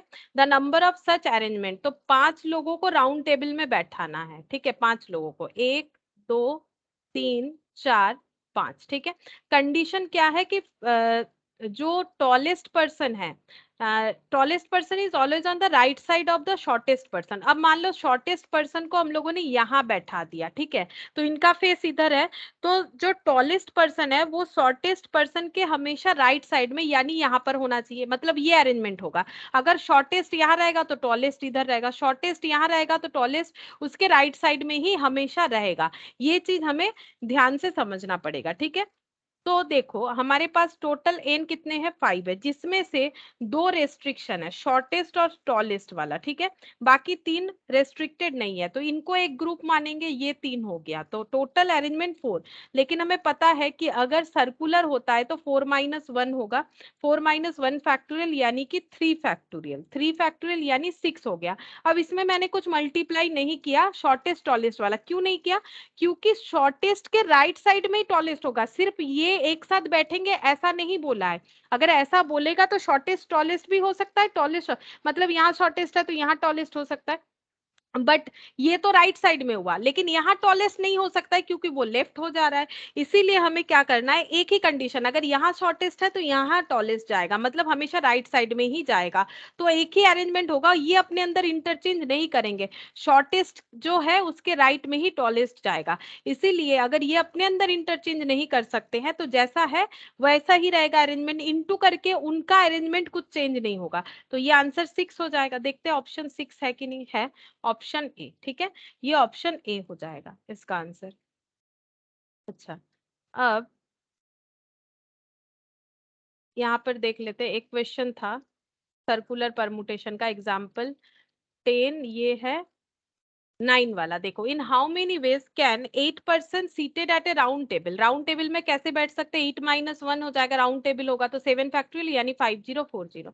In how many cases will 2 particular person sit together, अगर 2 person एक साथ बैठेंगे तो कैसा होगा, 2 person अगर एक साथ बैठेंगे, देखो टोटल कितने लोग हैं, 8 है, 8 में से 2 का रेस्ट्रिक्शन कर देते हैं, बचे कितने, 6, ठीक है। अब ये दोनों मिला के एक ग्रुप, और ये हो गया 6, तो 7, लेकिन हमें पता है कि सर्कुलर परमुटेशन में एक कम हो जाएगा, तो ये 6 फैक्टोरियल। अब ये दो एक साथ बैठेंगे, लेकिन ये एक साथ लेफ्ट में जाएंगे कि राइट में, ऐसा कुछ नहीं बोला है, एक साथ, मतलब मान लो कि 2 पर्सन, पर्सन 1 पर्सन 2, ठीक है, पर्सन 1 और पर्सन 2 ऐसे भी बैठ सकते हैं, पर्सन 2 पर्सन 1 ऐसे भी हो सकता है, मतलब ये अपने अंदर इंटरचेंज कर सकते हैं 2 फैक्टोरियल तरीके से, ठीक है। तो आंसर हो जाना चाहिए 6 फैक्टोरियल इंटू 2 फैक्टोरियल। देखते हैं ऑप्शन क्या है हमारे पास, मतलब आंसर ये रहा 6 फैक्टोरियल इंटू 2 फैक्टोरियल, इसको सॉल्व करोगे तो 1440 आ जाएगा। ऐसा हम लोग ऑलरेडी प्रैक्टिकल क्वेश्चन से कर चुके हैं, ये एग्जाम्पल है तो सेम टाइप ऑफ क्वेश्चन है, ठीक है। अच्छा, अब ये 9 हो गया, 8 ये सब हम लोगों ने कर लिया था, क्योंकि यहाँ पर कोई भी सर्कुलर परमुटेशन का क्वेश्चन हमारे पास अवेलेबल नहीं था। देख लेते एक बार, फिर भी कोई भी सर्कुलर परमुटेशन नहीं है, क्वेश्चन नंबर 2, नहीं ये भी नहीं है, नहीं कोई भी सर्कुलर परमुटेशन का क्वेश्चन नहीं है, तो ये कंसेप्ट से हमारा क्वेश्चन सर्कुलर वाला कंप्लीट हुआ, ठीक है, सर्कुलर परमुटेशन का कंसेप्ट कंप्लीट हुआ। अब हम एक और एक कंसेप्ट होता है वो दिखा देते हैं, देखो सिर्फ कंसेप्ट बता देते हैं, इस पे क्वेश्चन बहुत ही कम है, हम लोग नेक्स्ट दिन कर सकते हैं। जैसे देखो, permutation when all the objects are not distinct, अगर अलग नहीं होता है मतलब क्या, देखो अभी एग्जांपल से समझ जाओगे कि ये पॉइंट क्या बोलना चाह रहे हैं। मान लो हम लोगों को एक वर्ड दिया हुआ है माँ, ठीक है, इसको हमें अरेंज करना है, तो माँ को कितने तरीके से अरेंज कर सकते हो, ये देखो एम ए, ठीक है, एम एम ए, ठीक है, एम, इसके अलावा कुछ नहीं हो सकता है, मतलब तीन अरेंजमेंट, ठीक है, तीन अरेंजमेंट हो सकता है। लेकिन नॉर्मली हम लोगों ने क्या पढ़ा है कि तीन लेटर से 6 अरेंजमेंट होता है, ठीक है। ये तब पॉसिबल है अगर ए जो है वो अलग होता, ठीक है। जैसे मान लो अगर ऐसा होता एम ए1 तब हमारा 6 अरेंजमेंट होता, कैसे, एम ए1 ए2, ठीक है, A one M A two A one M, ठीक है, और क्या हो जाता, ए2 एम ए1, 1 2 3 4 5 और एक बचा, और एक हो जाएगा एम ए2 ए1, ठीक है। तो ये 6 अरेंजमेंट हो जाता हम लोग का, ठीक है, ये 6 अरेंजमेंट हो जाता। लेकिन ए1 ए2 बोल के तो अल्फाबेटिकली कुछ नहीं होता है, ए ही होता है, तो 3 अरेंजमेंट हुआ। तो इसका मतलब अगर ऑब्जेक्ट डिस्टिंक्ट नहीं है, जैसे ए और ए दो ऑब्जेक्ट है बट डिस्टिंक्ट नहीं है, ये भी ए है ये भी ए है, तो हम लोग का अरेंजमेंट क्या होगा। तो फॉर्मूला कुछ हमें ये बोल रहा है, देखो यहाँ पर एम ए का मतलब भी ये वाला अरेंजमेंट, एम ए का मतलब ये वाला अरेंजमेंट, सॉरी ये वाला अरेंजमेंट, ठीक है।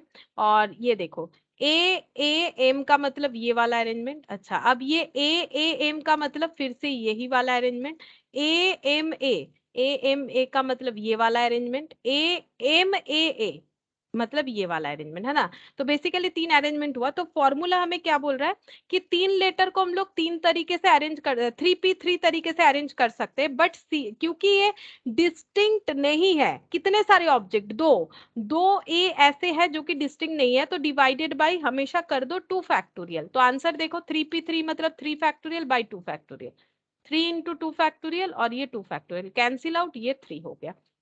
तो फॉर्मूला क्या बोल रहा है, नॉर्मल लिखो जैसे लिखते हो कि 3 ऑब्जेक्ट से 3 प्लेसेस को कितने तरीके से फिल अप कर सकते हैं, 3p3। लेकिन सिमिलर चीज अगर है, कितने हैं, 2 सिमिलर ए है, तो डिवाइडेड बाय 2 फैक्टोरियल कर लो। ऐसे ही एक क्वेश्चन हम देते थे, देखो जैसे कैलकुलस, ठीक है, कैलकुलस को कितने तरीके से अरेंज कर सकते हैं, कैलकुलस जो वर्ड है इसको हम लोग कितने तरीके से अरेंज कर सकते हैं। तो 8 लेटर है, टोटल कितने लेटर है, 8, ठीक है। अब सिमिलरिटीज क्या क्या है, देखो सी कितने बार है, सी ए सी है 1 2 बार, ठीक है, ए है एक ही बार है, अच्छा CAL 2 बार है, कैलकुलस, ठीक है, CALCU, यू जो है यू भी 2 बार है, ठीक है, 8 लेटर में यू 2 बार है, और एस जो है वो 1 बार है। तो 2 3 4 5 6 7 और एक 8, ऐसे करके 8 लेटर है। 8 लेटर का अरेंजमेंट कैसे होता है, 8p8 तरीके से। अब हमें करना क्या है, हमें सिमिलर जो है उससे डिवाइड कर देना है, तो 2 factorial into 2 factorial into 2 factorial, जो सिमिलर नहीं है उसको लिखने का जरूरत नहीं है। 8p8 मतलब 8 फैक्टोरियल, और ये हो जाएगा 2 फैक्टोरियल 2 फैक्टोरियल 2 फैक्टोरियल, ठीक है। इसका आंसर क्या हो जाएगा, 2 फैक्टोरियल, ये 8 फैक्टोरियल मतलब कितना होता है, यहाँ पर देख लो 8 7 6 5 4 3 2, ठीक है, और डिवाइडेड बाय 2 2 जा 4 2 जा 8, डिवाइडेड बाय 8, तो ये आंसर हो गया 5040, ऐसे हो जाएगा आंसर, ठीक है, इस तरह से आंसर हो जाएगा। तो ये एक हमारा डिस्टिंक्ट ऑब्जेक्ट अगर नहीं होता है तो किस तरह से करना चाहिए उस पे एक क्वेश्चन है, ठीक है। और एक क्वेश्चन देख लेते हैं, देखो जैसे कैलकुलस देखा उसी तरह से कैलकाटा, ठीक है, इसमें कितने सारे लेटर है, 8 लेटर है। सिमिलर वाला ढूंढो, सिमिलर क्या क्या है, सी कितने बार है, ए कितने बार है, एल, CAL, सी फिर से आ गया, है ना, ऐसे लिखते हैं, देखो सी फिर से आ गया, CALCU, UT, फिर से टी, फिर से ए, यानी सी 2 बार, ए 2 बार, और टी 2 बार है, जो रिपीट होगा उसी को लिखने से होगा। तो 8 लेटर 8p8, ठीक है, और नीचे 2 factorial into 2 factorial into 2 factorial, ठीक है, फिर से सेम चीज आया, यानी आंसर वही 5040 आ जाएगा, ठीक है। अच्छा, और कॉमर्स, ठीक है। और एक देखो, अमेरिका भी है, अमेरिका। अमेरिका का देखो 7 लेटर है, 1 2 3 4 5, 1 2 3 4 5 6 7, ठीक है। ए एम ई आर आई सी, ठीक है। ए फिर से आया, मतलब सिर्फ ए ही 2 बार रिपीट हुआ है। तो 7p 7 divided by 2 factorial, 7p 7 का मतलब 7 फैक्टोरियल, 2 फैक्टोरियल का मतलब 2 होता है। तो ये कितना हो जाएगा 7 फैक्टोरियल। तो 7 6 5 4 3, 2 से कैंसिल आउट, 2 5 2 0, ठीक है। 2 5 2 0 हो गया, तो ये एक हो सकता है। अच्छा, और एक है कॉमर्स।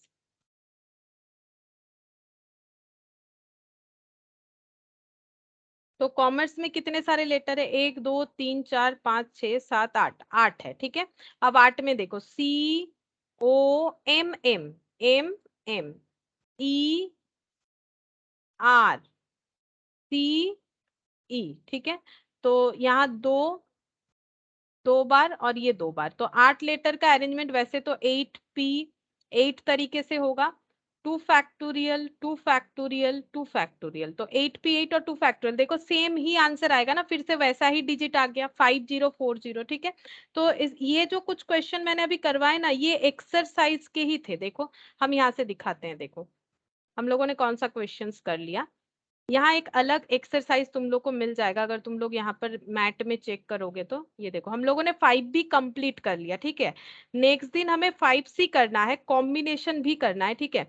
लेकिन इसमें देखो, ये बीच में कॉम्बिनेशन दे दिया है यहाँ पर, लेकिन हमारे पास परमुटेशन का और एक कंसेप्ट जो भी हम लोगों ने किया, वो कहाँ मिलेगा, वो तुम लोग यहाँ चेक कर सकते हो, ठीक है। स्टैंडर्ड रिजल्ट ये देखो यहाँ पर दिया है, ये देखो कहाँ चला गया, ये देखो कैलकुलस, कैलकुलस वाला मैंने दिखा दिया, ठीक है। अच्छा, अब ये वाला क्वेश्चन भी देख सकते हो, in how many ways 17 billiards ball can be arranged if 7 of them black, 6 red and 4 white. तो 17 बिलियर्ड बॉल को 17 पे 17 तरीके से अरेंज कर सकते हैं। अगर 7 ब्लैक है एक ही जैसा है तो डिवाइडेड बाय 7 फैक्टोरियल, 6 रेड है एक ही जैसा है तो 6 फैक्टोरियल, और 4 फैक्टोरियल, इसका जो आंसर आएगा वो, ठीक है। तो ये क्वेश्चन भी यहाँ पर हो गया, सेम कंसेप्ट के साथ है, ठीक है। अच्छा, अब इसके बाद ये एग्जाम्पल 3 तुम लोग एक बार सोच सकते हो, मतलब एक बार करके देख सकते हो। अभी आज तो नहीं बता रहे, नेक्स्ट दिन बता देंगे। एग्जाम्पल 3 मैंने नहीं बताया, 3 4 5 ये सब अभी मैंने नहीं बताया। मैंने बस 1 2 क्वेश्चन यहाँ से बताए हैं। देखो मैंने यहाँ से बताया कुछ क्वेश्चन, ये देखो एक तो मैंने ये वाला बताया शायद, एग्जाम्पल 8 नंबर। अच्छा, ये शायद मिसलेनियस से बताया। ये देखो, ये देखो यहाँ पर बोला है कि the letter of the word Calcutta and America are arranged in all possible ways, the ratio of the number of the arrangement. वो क्वेश्चन देखो हम लोगों का हो गया। ये देखो जैसे अमेरिका का 2520 आया, ठीक है। और कैलकाटा का कितना आया, कैलकाटा का आया था, ये रहा कैलकाटा का आया था 5040, इसका रेशियो पूछा है। तो 5040 और 2520 का रेशियो कितना होगा पता है, 2:1 होगा। ये 2 से डिविजिबल होगा, ठीक है। तो आंसर बी हो जाएगा, इसका आंसर बी हो जाएगा। तो ये हम लोग का हो गया। देखो ये 5D का क्वेश्चन नंबर 1 हम लोगों का हो गया, ठीक है। और मैंने कॉमर्स वाला करवाया था, कॉमर्स वाला ना क्वेश्चन नंबर 8 है, कॉमर्स वाला क्वेश्चन नंबर 8 है, ये देखो कॉमर्स वाला, तो ये मैंने करवाया। तो एक्सरसाइज डी का यहाँ पर लिख लेते हैं, एक्सरसाइज डी का हम लोगों का 1 और 8 ये 2 हो गया, ठीक है। 1 और 8 हो गया, ये मुझे मिल गया तो मैंने यहाँ से करवा दिया, ठीक है। बाकी हम लोग नेक्स्ट दिन कंप्लीट करेंगे, 5C कंप्लीट करना है और 5D, ये 2 एक्सरसाइज बाकी है और उसके साथ कॉम्बिनेशन बाकी है। लेकिन परमुटेशन का ये कंसेप्ट था तो ये मैंने बता दिया। नेक्स्ट दिन हम लोग पहले कॉम्बिनेशन का कंसेप्ट सीखेंगे, उसके बाद ही एक्सरसाइज 5C और D कर पाएंगे, क्योंकि C में कॉम्बिनेशन है और D में मिक्सड अप है। ठीक है, फिर आज इतना ही करते हैं।